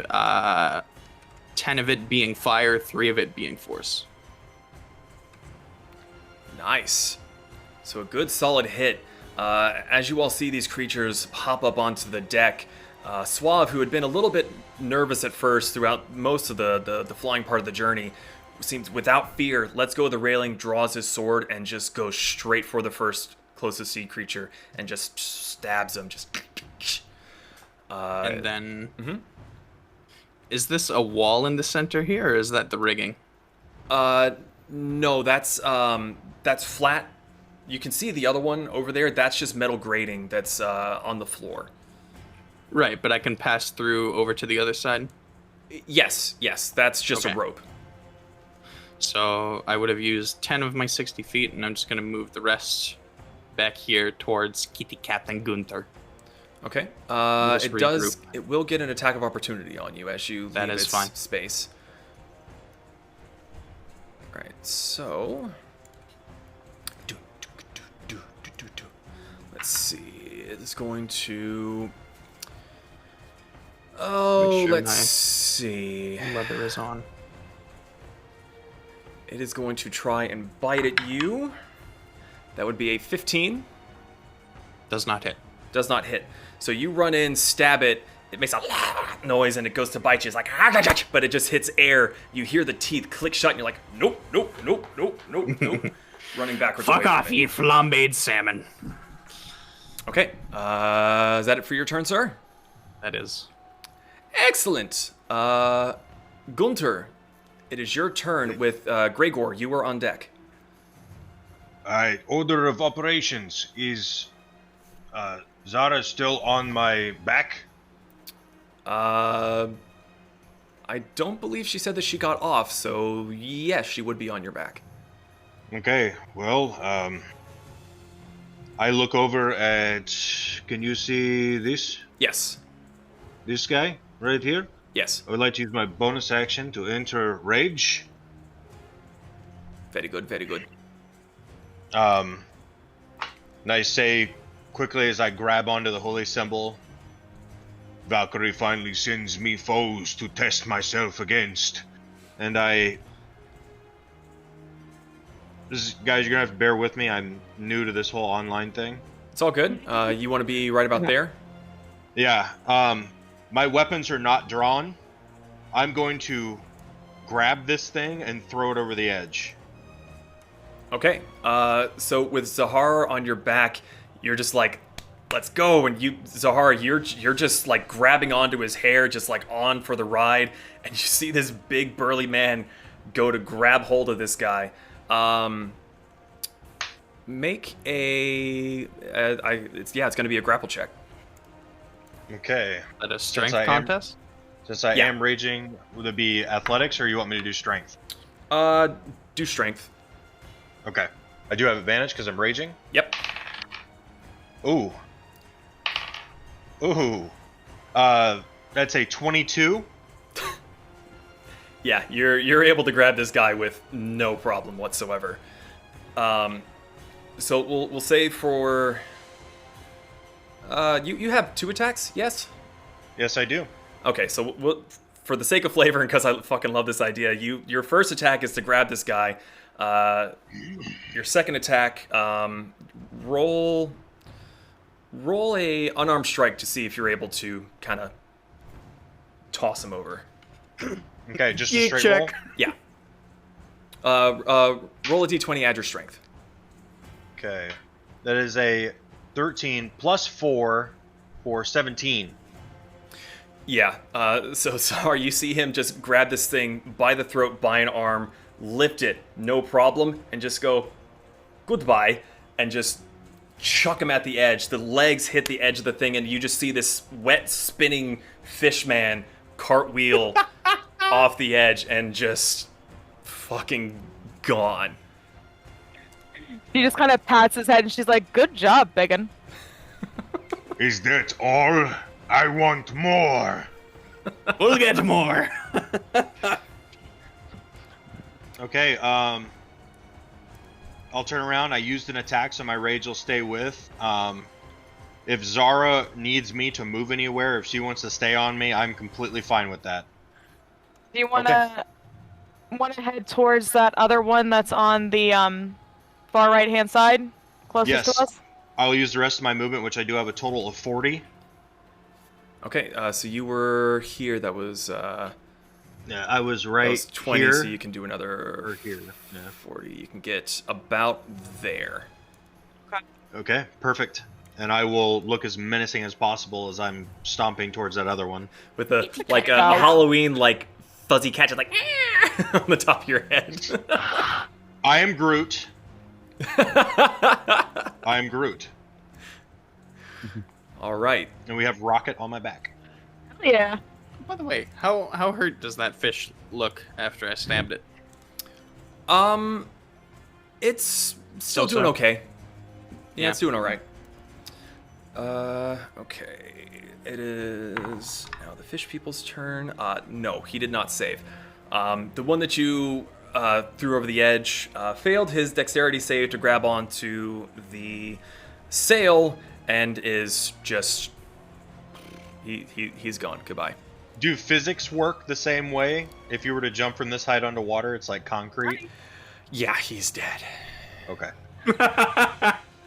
Like how I'm it's, like, assuming that's what you were superintendent getting and at, he comes and- in for snacks. Yep. He is dead as fuck. Poor Captain DM has to adjust for yeets now. No. That's amazing. I don't know great. why I didn't think I love of it. that. So it is now the Kraken Priest's turn. So this creature is behind with the captain. The captain is watching all this happen, and he's looking around, hearing the splashes, and he's seen that Gunther's already taken care of one, so he seems nervous, but he's holding fast with what he's doing. The Kraken Priest is going to... Let's see... 30 feet of movement. Well, he's splashed up next to Katoon, so he is going to cast Thunderous Touch on you, Katoon. So... my rolls are shit, as always. That is going to be a 11 to hit. 11 does not hit. Of course it doesn't. Why would I get to have fun?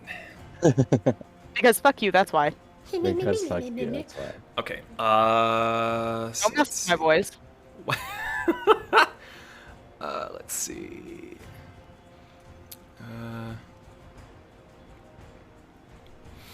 Okay. Yep, that's all I can do. So you see it. It kind of like comes up from the crouch behind you. You turn and you see it's a lot more slender than the other ones, but it's taller.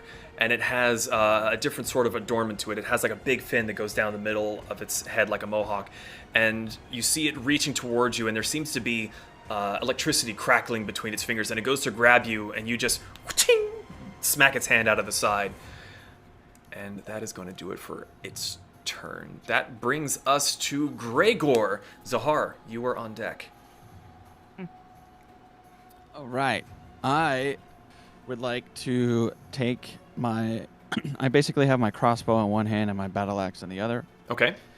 I'm shooting my crossbow at this Okay. guy. 15, 16, 17. 17 hits. All right.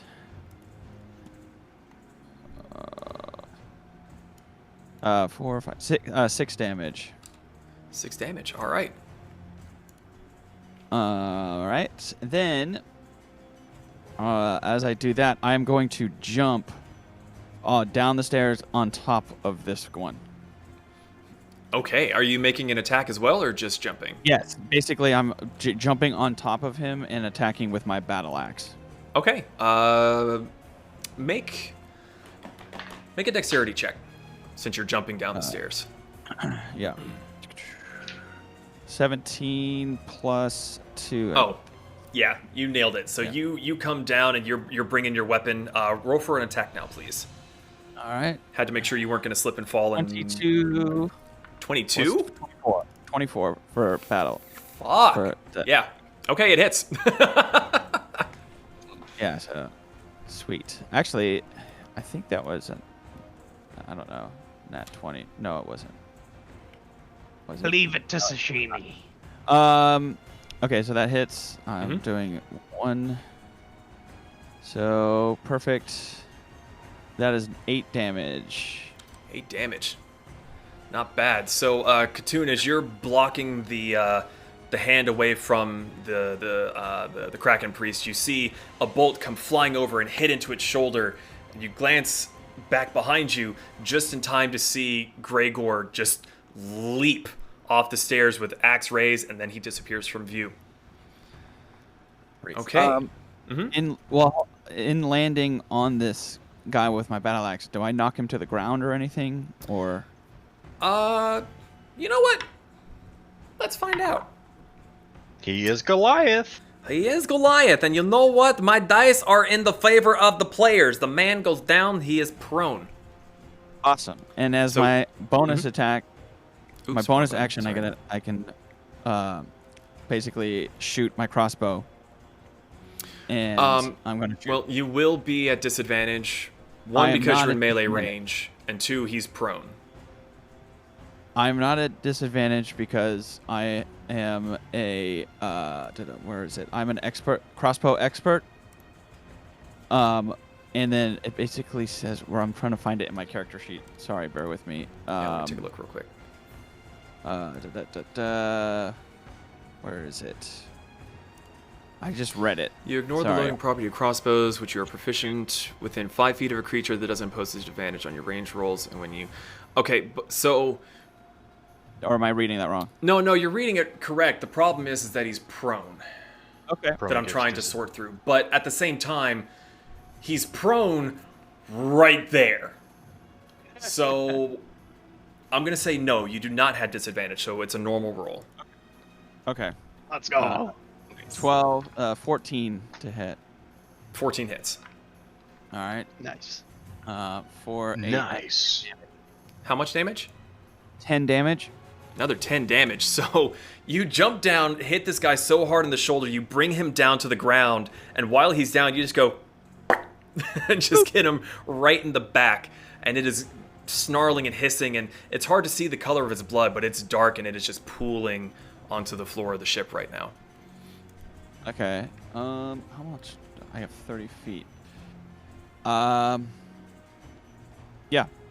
That's it for my turn. Okay, excellent. Zahar, it is your turn. Katoon, you were on deck. Yes. Give me 1 second.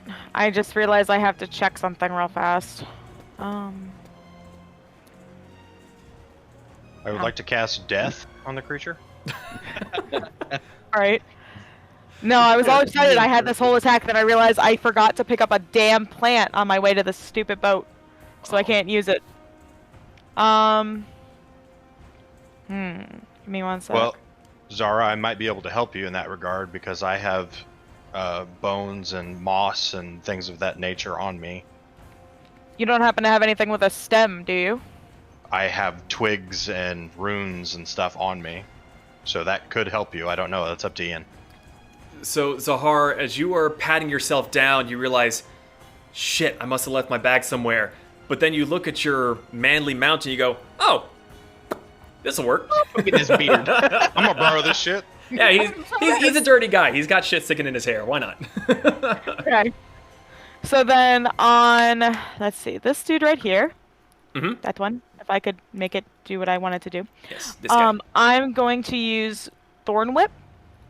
Ooh, okay. So hold on 1 sec. Do I have to roll this? I have to roll to see if it hits, right? I'm sorry. It's been a while. Or Thorn no? Whip. Where do I see? Oh, there's Thorn Whip. Thorn whip range attack. Yeah, you have to roll to hit. Damn it. Okay.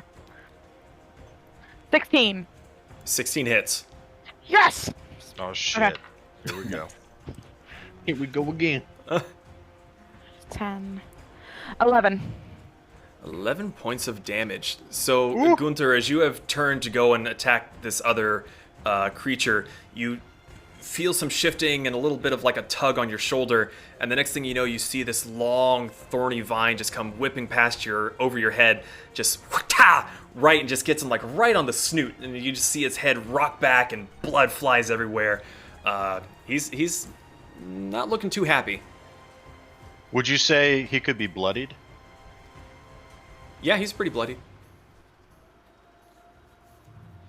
All right, does that do it for your turn? Yeah, that's it. Yeah. I'm happy where I am. I got height.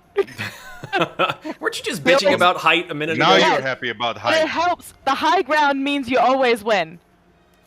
Obi-Wan Kenobi taught me that. Don't start shit with me, sir. This is the only time that having height I am the actually is an DM. It is advantage. my job to start shit. Speaking of, it is now that little shit's turn. We'll see if he can actually get some. Come to me.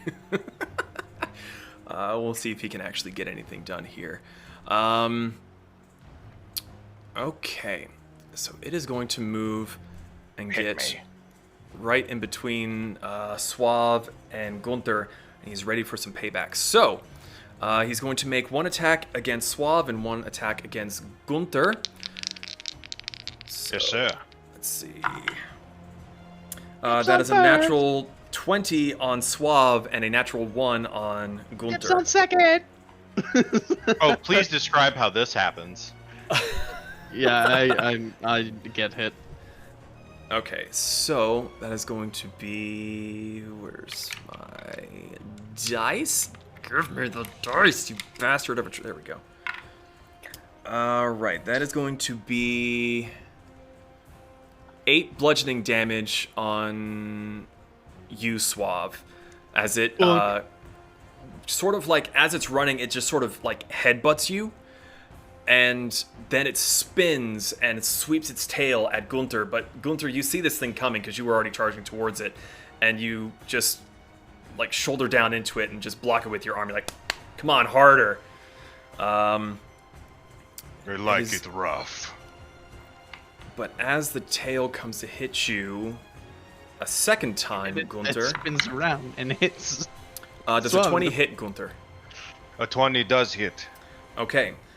You block the tail with the first go, but as it comes up and slaps down, you notice that spines appear in the bottom of it, and those dig into your being, and you take... That is going to be 2 poison damage, and I need you to make a Constitution save for me, please. Okay. I'm pretty good at this. Alright. That is a 13. A 13 was just enough. As the spines dig into your arm and the tail peels back, the spines are left in there, and you very quickly grab them and throw them away, and you flex your big, manly, meaty arm, and you just see the purple poison just ooze back out. You're just like, nah, not today, man. I've drank today, harder shit Satan. than this. Okay, that brings us to Katoon. It is your turn with, I believe, Suave. You were on deck. Yes, sir. Okay, I'm gonna use my bonus action to shift. Which does clicking on this thing work? Usability. Wait, what? Did that not work? What are you trying to do? I'm trying to use the... There we go. Did it. So I shift into my wild form. Ooh. And then I gain 10 extra HP and 10 extra move speed and a couple other fun things. And as I turn and shift into this wild beast-like form, I attack with my psychic blades. So I don't even pull a knife out. I just swing, and as I swing, the blade appears. That's cool. And unfortunately, he's up high, so most of you aren't really able to see this. Yeah, right. Let's see.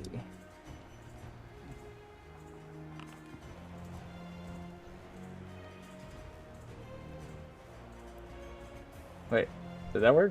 24 to hit? A 24 absolutely hits. There we go. And then damage. So 7 psychic damage. 7 psychic damage. All right. And I believe that is actually going to be it for this turn. Okay. So you prepare yourself. You get a little bit more scales around your eyes and closer around to your ears. And as you go to stab, this glowing dagger appears in your hand, and you just stab it right in the side, and it hisses and growls. And it's not looking too terribly pleased about this currently. All right. Nice. That brings us up to this one, who was prone and is going to use the rest of half of its movement to get up and start swinging at Gregor. Ooh, pardon. So it is going to make a multi-attack against you. It's not going to do dick against you, apparently. It is scared and can't seem to hit anything with that. So, Intimidating it. because you slammed him into the ground. It is going to spin around and try to hit you with its tail, however. 12 doesn't hit, does it? What? 12? Yeah. No, it does not hit. Yep. Cool. So you see this thing get up, and you're just like, yeah, come on, I want you to hit me. And it tries, but it's just moving so slow compared to what you're used to. You're just batting it aside. You're dodging out of the way. The tail comes around. You just sort of step over it. Fucking badass. All right, that brings us back to a suave. Gunther, you're on deck. Yes. 2 questions. Do I know about the crystals that appeared out the side hatches? I Or don't does it know, only- because you Okay, you went below deck as soon as it started to Right. go up. I think Gunther's the only one that's. Gregor probably would have seen it when he was peering over the side, but Gunther's really the only one that ever looked over the side and saw these crystals. Right. Crystals? Nice. Question 2. Flanking?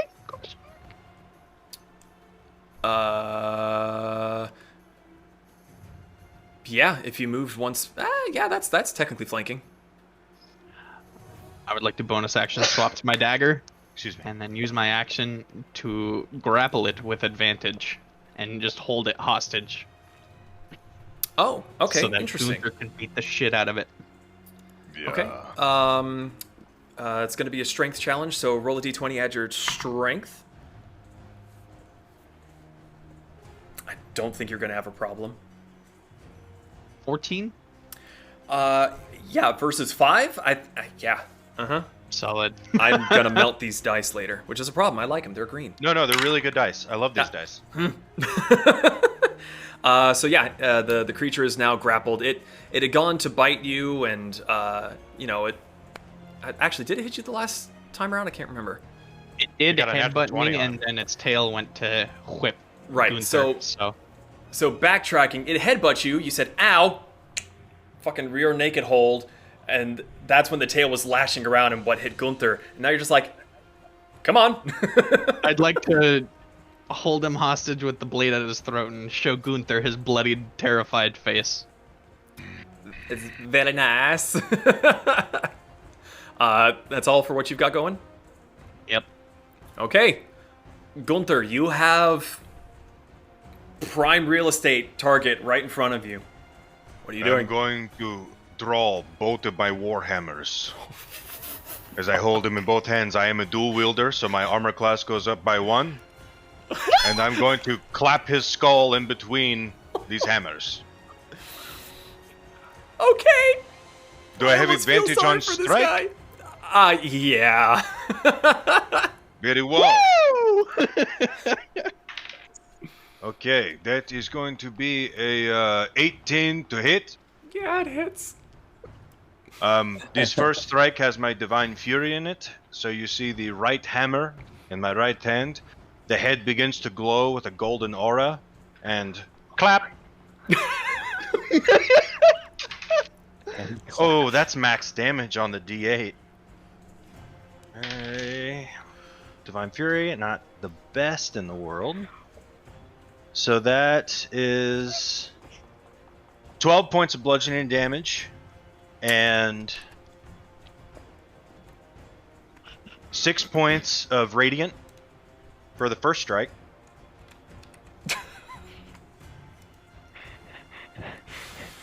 Is it still alive? Dead Jim. It has to be. It is hanging on. This poor guy. Well, let's do it again. Bonk. Bonk. Bonk. Oh shit. 23 to hit. Yeah, that hits. This does not Damn. have Divine Fury on it. It doesn't need it. 9 points of bonk. Yeah, so the Gallagher. Suave, you've got him held up there, and you see Gunter go whoosh whoosh, and one of them starts to glow, and you're like, I might be a little close. And as you have that thought, Gallagher right in front of you, like the hammers are this close to your nose, and there's just no more head there. And you're just, as the hammers like peel back, the tendrils of blood and ichor, and you're just like, oh. And you just drop the body. Dungeon Master, since Yes, I sir. did not have to move, I would like to get as close as I can to this how much one down movement- by Gregor. How much I have movement 40 do you have? feet. 40 feet? 40 feet. And a small cat. I roll for shit to myself. I would try to get into flanking if possible, Flanking if possible. which Nope. I don't think I can. But I Let's can see. get 5, into melee 10, with it. 15, 20, 25, 30, 35, 40. It's a little too close to the railing, but you would be able to get right up on top of it. I will do that and approach with murderous intent. Okay, so Har, you kind of watch the arms come back, and then and you are just like just blood all over your face. This could have done a little bit more cleanly, but it's definitely effective. Good job, big guy. I just grunt in response. Con save of 12. Do I shit my pants? Wow. Yeah, you're fine. You it's close. There might have been a little something leakage. in there. It's not great. Okay. It is now the Kraken Priest's turn, and it is going to let out the voice of the Kraken. I need everybody to make a charisma saving throw, please. Charisma? Ooh. Oh. Charisma saving throw. Just a Yes. die roll for me. Dirty 20. Dirty 20. 18. 18. 9. 14. 24.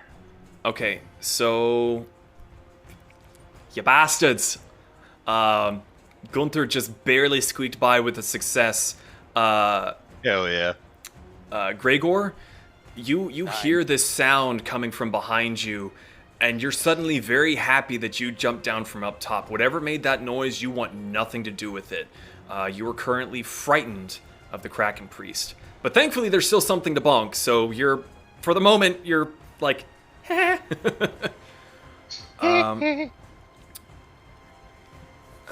gonna roll an arousal check. Hold on. Sir, you know what? Just for that, you're now frightened enough.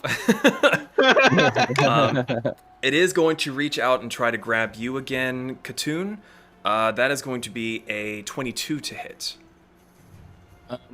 I'm gonna use. Actually, no, I can't do that. Yeah, 22 hits. Okay. Let's see. I need.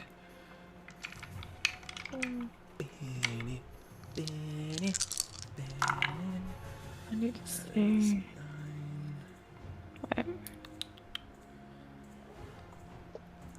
That is going to be 22 points of thunder damage, as this time it is able to grab onto your chest, and you just feel this shocking pain race through your system, and all your muscles are tensing, and he got you back and then some from the stab that you gave him in the side. Uncanny dodge and half that. Yes, you can. So that's we said it's 22 total. So it'd be 11.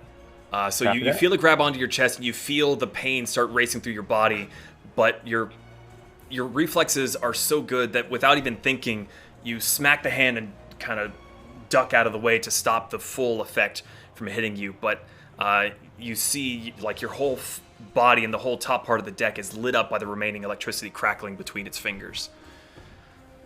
Okay, Gregor, it is your turn. Zahar, you are on deck. Okay.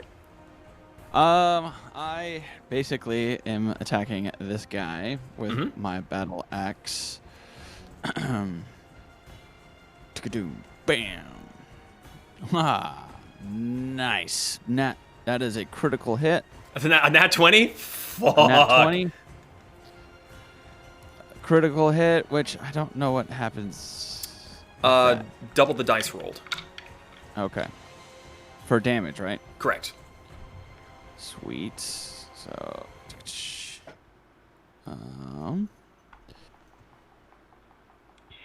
rolling that. 18 damage. Ooh. He is looking hurt as he's now just standing in a pool of his own blood from that axe coming down and just raking across it. I am going to attack again for 11. 11 just hits. And then 9 damage. 9 more damage. Oh, I'm sorry. 11 damage. 11 damage. Oh, and I messed up. That 18 was supposed to be 20 damage because I forgot to add my +2 modifier for my battle axe. It's still on your turn. We haven't moved past, so I'm just going to add an extra little 2. You came down on this guy so hard that the first swing came down on its right side, and Gunther, you see the arm just comes off. So it only has one arm left, and then you see Gregor go for the next hit, and misses mostly vital things, but it has a big gash down the middle now, and it's just it's on its last legs. Good strike. What was that, Gregor? Then I shoot it with my Oh, well, of course you do. my crossbow. Roll the For hit. 17. Yep. 17 hits. So don't even need to roll damage on this, really. You take the arm off, you go down the center, it's barely standing, gurgling there. Gunther, you're running up, and you come to a stop as you see it just sort of like wavering there. And Gregor looks at you and goes, "Sup?" Puts the crossbow in its mouth, not even looking, fires, and just off the edge of the ship from the momentum of it. It is dead. You don't have to show off. Haha. Crap. Alrighty. So, you still have your movement if you would like to move. Well, you were unable. Actually, yeah. So you're unable to move closer to the priest. You can still move. Yeah. There's no other. All the other guys are dead on this deck, right? From what you can see so far, yes. Yeah. Okay. Then I don't move, I guess. Okay. Actually, you know what? I'm gonna move. Oops, that's not what I meant to do. I'm gonna move to here. Okay. Right here. Well, you can't. That would technically have you moving closer to him, so you'd have to be the one space away. Okay. If you're frightened of a creature, you cannot willingly get closer to it. Yeah. But I just was trying to go to the middle of the ship. Yeah. So at the end of your turn, make another charisma saving throw to see if you are continuously frightened or not. Fuck. 9. Yep. God damn. It's man. There's something up there that's just really fucking scary, dude. What is up there? Oh, you saw it. You shot at it. Okay. That brings us to Zahar with Katoon on deck. Okay, so question: how many of the boys are within 60 feet of me? All of them? Let's take a look. Yeah, that's 30, and that's... Yes, everyone is within 60 feet of you currently. So first thing I'm gonna do is for my... I can do a bonus action up front, right? Yes. Yeah. Okay. So I'm gonna do a bonus action level 1 healing word. Okay. Because I know some of the boys... Actually... What? Never mind. Because I'm not keeping track personally at the moment. Well, who are you trying to heal at the moment? So, basically, everybody already took damage, right? Except for me? A little bit. Yes? No? Maybe? It sounded like a little bit. I've only taken Okay. 1 damage, actually. Okay. I broke a fingernail. You broke a fingernail. What? 'Cause I thought know- you took the 11 lightning. But yeah, but I had a 10 temporary HP, so Oh, nice. yeah. Okay. Well, whatever. I'm gonna heal you anyway. It's my bonus action. So you you're all. going to use I'm healing gonna word do a on nice Katoon. thing and y'all a bunch of... Huh? So you're going to use healing word on Katoon? Well, I was gonna use it. I was trying to... Because I know metal took quite a bit of took hit, an 8. right? You took an 8? We'll put So, the yeah. bucket. Then I'll heal... I'll heal Suave. Okay. If that is okay. Yeah. Yeah. How much healing does he get back? He gets... He gets 4 plus 7... Or 7. He gets 7. Okay. So you get almost all of your damage back that you took from the headbutt. Ah, cheers, love. What do you say to him, since it is healing word? Try and do better. I did great, love. As he is just covered in ichor. Yeah. Okay. Well, I mean, to be fair, so am I. I'm a little gross right now. So that was your bonus action. Okay, and then for my movement, I want to go up the stairs. So Okay, this so you're way? hopping off of Gunter finally. yeah, I'm gonna Okay. run up 30 feet up the stairs, so I'm in line with this asshole. Okay. And then for my actual action, I'm going to use Thorn Whip again. Um. Can I not? Actually, yes, you can, because that's a cantrip. Yep. Go ahead. Yeah. You're making me feel very like unsure right now, Ian, and I don't like that. I'm Does just an making 11 sure. hit? I'm looking at the wrong page. And 11 hits. Yes. Okay. So then I need to do... These things are basically naked. Just saying. There's no real armor or anything. Okay, so I have 13 points of damage. 13 points of damage. Damn it! Damn it! I forgot about that. Okay. And I need to go in here and say I did that spell. So that is your movement, your bonus action, and your action. Which Yes. brings us to... Katoon. Suave, you're on deck. Yes, sir. Okay, so I'm gonna use my cunning action to jump back about 10 feet. Maybe kind of over here somewhere. Okay. 5, 10. Whoop. And then I'm gonna use my iron bands of binding. So I'm gonna throw this gold ball at it and see what happens. All right. And that cunning action makes it so you don't get opportunity, right? Correct. Cool. Just checking. All right. So what were you throwing at him again? The My iron bands of binding. So Okay. Let's It needs to make a save of some sort. I think it's a I have to roll a ranged melee or ranged attack with my bonus and all that fun stuff. So let me see if I can do that real quick.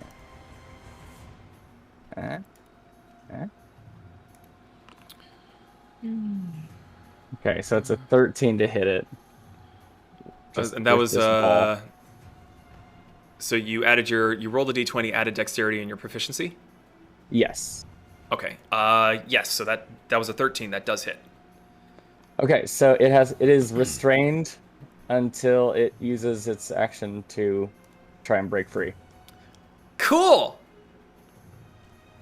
Awesome. Oh god, it's got to make a DC 20 to break 3. Ugh. And if it doesn't, it can't even try again. It can't even try again for 24 more hours. So Cool. I see where this is going. So that was your movement and your action. Is there any bonus action you would like to do? No, I used my bonus action to do my uncanny dodge or to move. So Right. I'm good. Okay. Then that brings us back to Suave. It's your turn, So- sir. This strange fish gentleman is restrained. Oh yeah, Correct. he's got a big gold band of balls all wrapped around him, and he's He kind got a band of balls. Yeah, Sorry. basically. If you've ever seen Doctor Strange, it's sort of like that thing that traps the guy, just like wraps around everything, and it's just like a big blap, blap, blap. Oh, blap, you're blap. talking about the SEM jacket. Yeah, basically. Kinky, but yes. Yeah, right. So I will use a 4th level slot to cast Zephyr Strike, upcasted. So my movement ups itself to 60, and I would like to. Sorry. If you're measuring and you hold control and click, then you can do an angle. Yes. Oh yeah. So you just I'd like to get myself here. Do Yeah. I get advantage on an attack since he's this restrained, or? I was actually in the process of looking that up because it's been a minute since anyone's had restrained, and I don't quite recall. It's okay. Take your time. It's okay. Take your time. Let's see. Restrained creature speed becomes 0. Attack rolls against it have advantage. So yes. Fuck. All right. So yes, you do get advantage on it.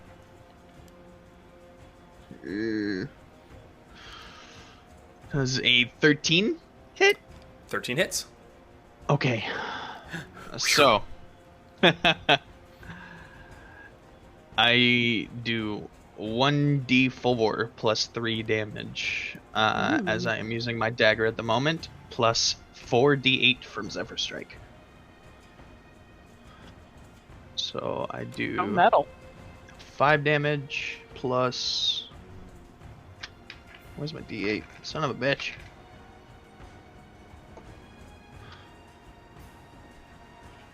Five, 8, 16, 22, 26 damage. 5 of it being piercing. Jesus. All right. So Dagger, flurry of blows to the chest. Katoon and Zahar, as Katoon wraps this guy up, you're like, haha!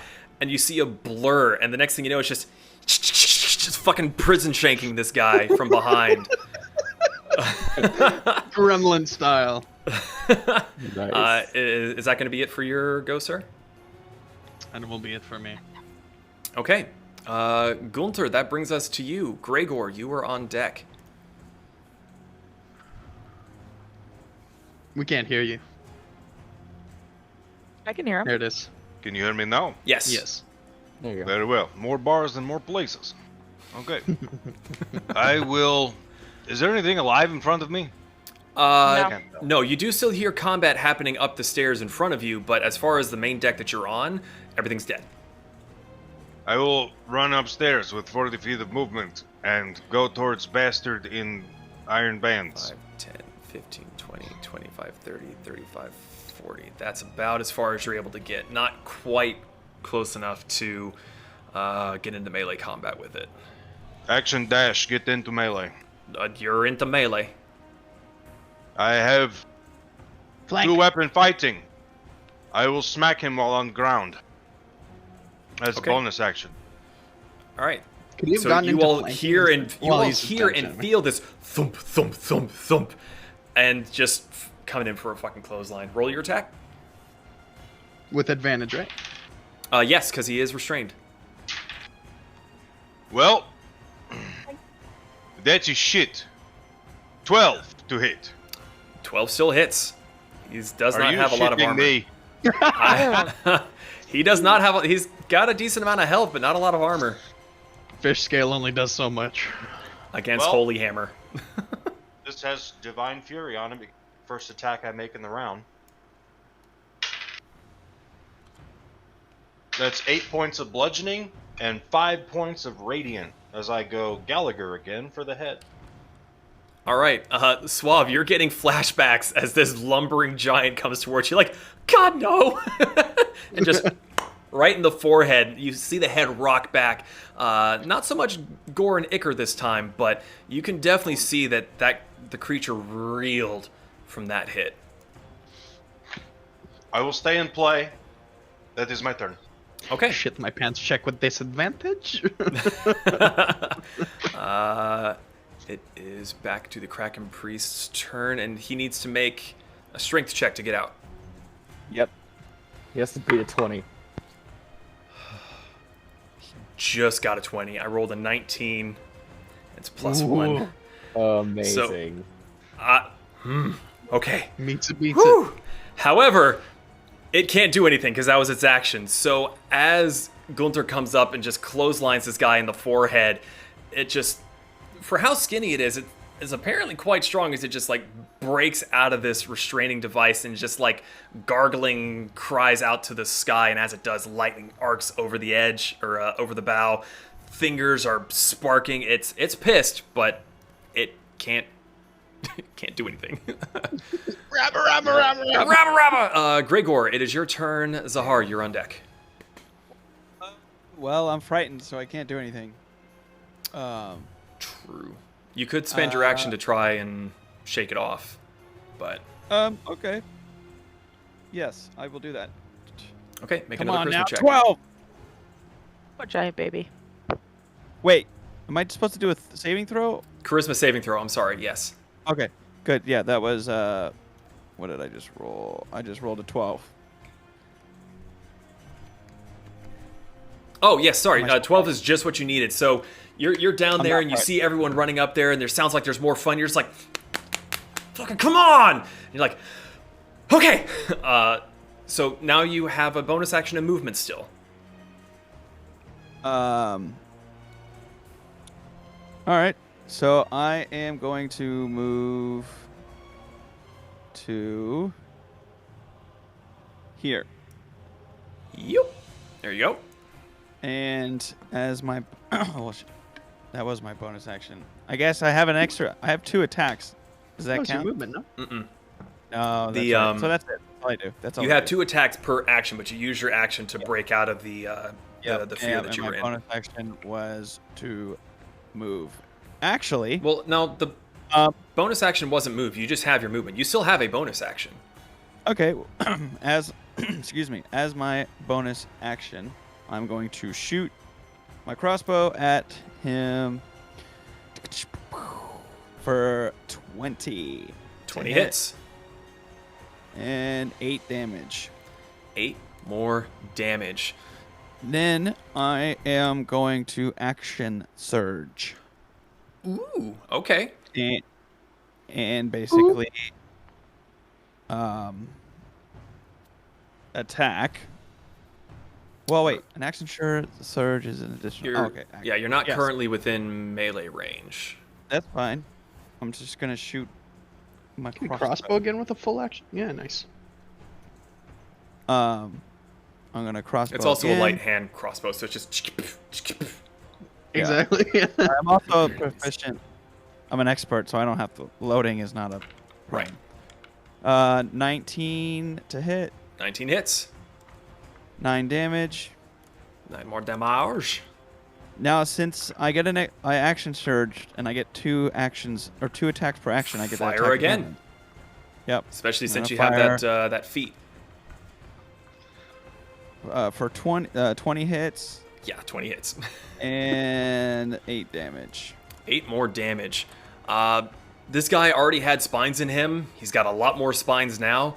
He's looking pretty bloodied and pretty hurt. Okay, that brings us to Zahar. Katoon, you were on deck. What are you doing, madam?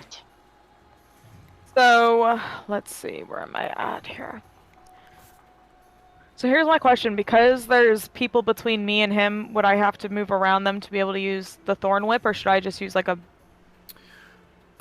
It would behoove you to move a little bit, so you're not imposing any extra AC on your target. So then. Right there. Then can I? Yeah. All right. So I'm gonna move there, and then I will use thorn whip again, because it is effective. It seems to And be I quite want it- effective. It is, and I want it to die. Ooh, 10. 10 does not hit. As you're running to get a better vantage point, you go to a stop and you start to whip your arm out. The ship dips just a little bit and you lose your footing and it just cracks high. So close. So close. Is there... Well, that was your cantrip. Is there any bonus action you would like to try? That you were able to try, I should say. No. That's gonna be it. Okay, you do still have half your movement left if you wanted to, unless you wanted to stay put. No, I'm good. Okay. I'm alright. I'm good where I at. Alrighty. Katoon, you're up. Suave, you're on deck. Sweet. I'm actually just gonna move in right in front of him Okay. and go Flanking. for. Yep. Yep. Suave is flanking, so you would have advantage on your attacks here. Perfect. So that means I get to use sneak attack. So I'm gonna use. Well, you would have my been able to psych- use sneak attack because your compatriots were in melee combat anyway. Just Oh, that's true. so you're aware. That's always nice. Yeah. So I'm gonna do psychic blades. Did that work? Wait. Why is nothing working now?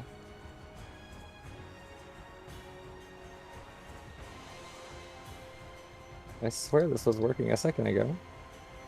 I swear this has never happened before.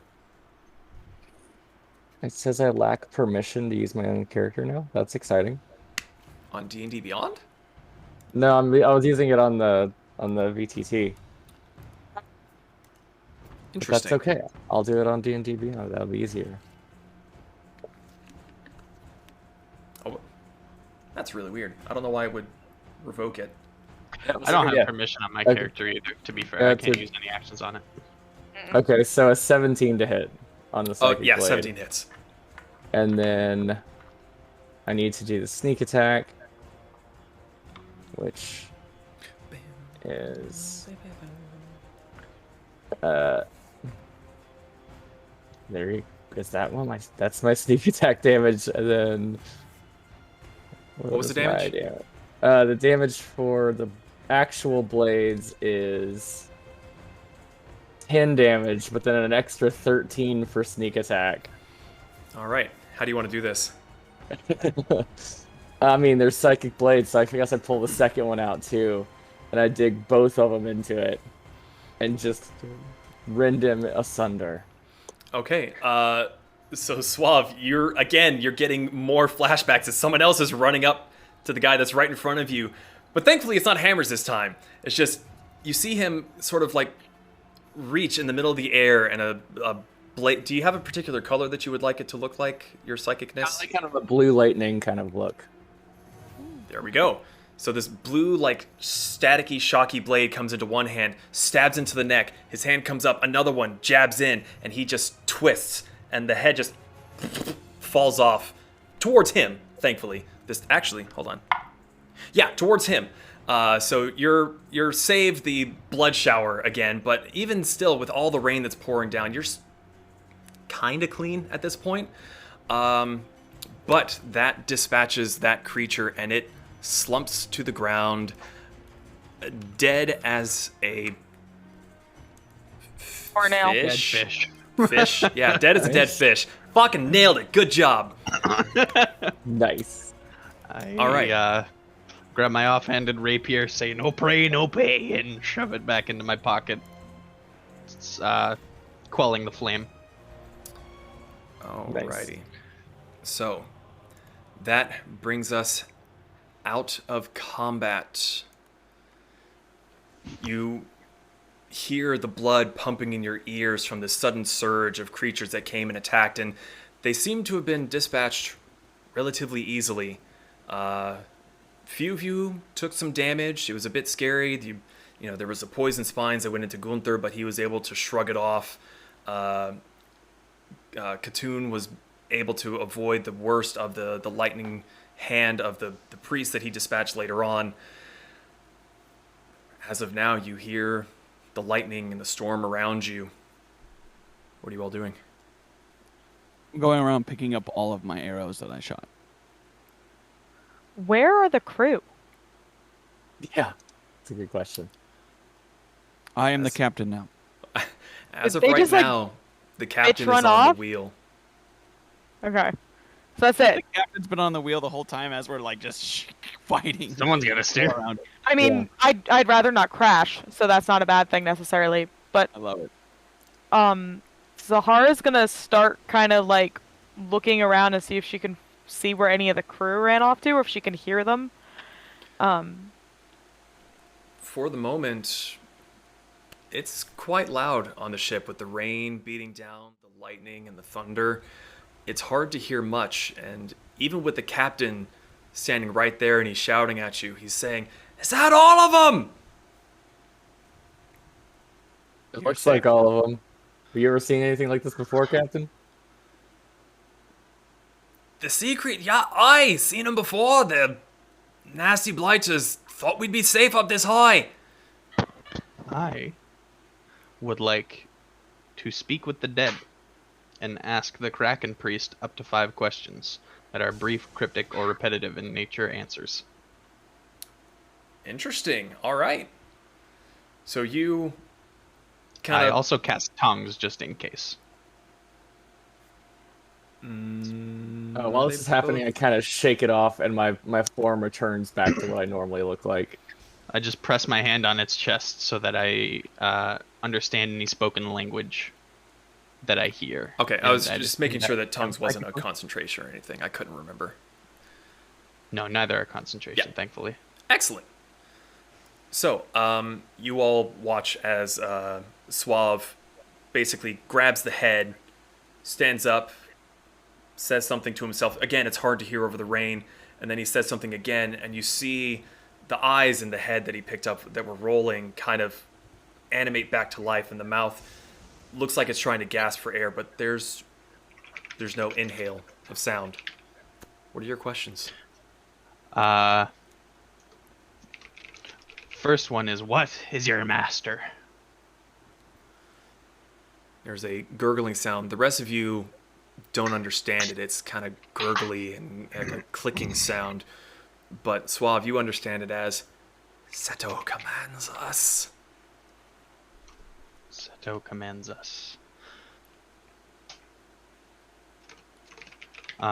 Second question, are there more incoming? No.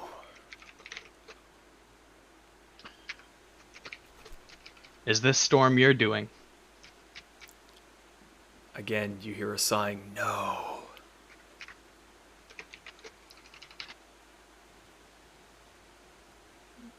Are those creatures below hostile to us? Yes.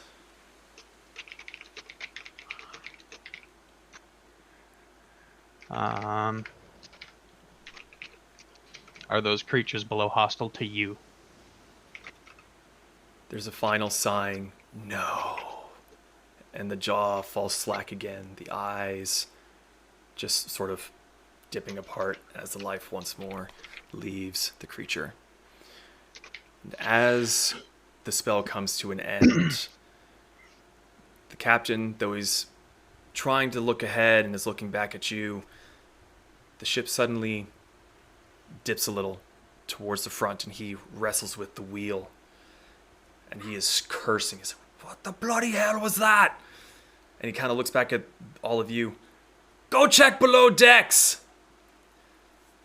And that, unfortunately, is where we're going to have to end for today. But why? That's why.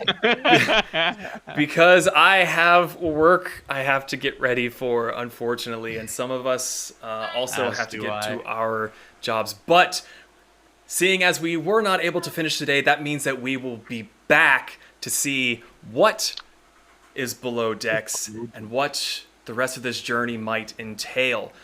So, thank you all so much for joining. Does anyone have anything they want to say before we sign off?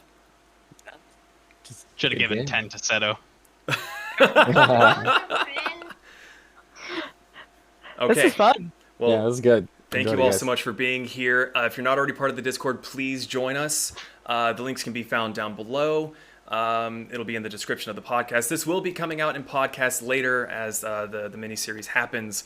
I'm excited to see how you guys manage to hold up for the next go-around. But until then, keep an eye out. On the Discord, we'll be announcing when we're doing this again. There will be a calendar down below as well that will let you know when our next streams are happening. So until the next time, hope you enjoyed, and we'll be back.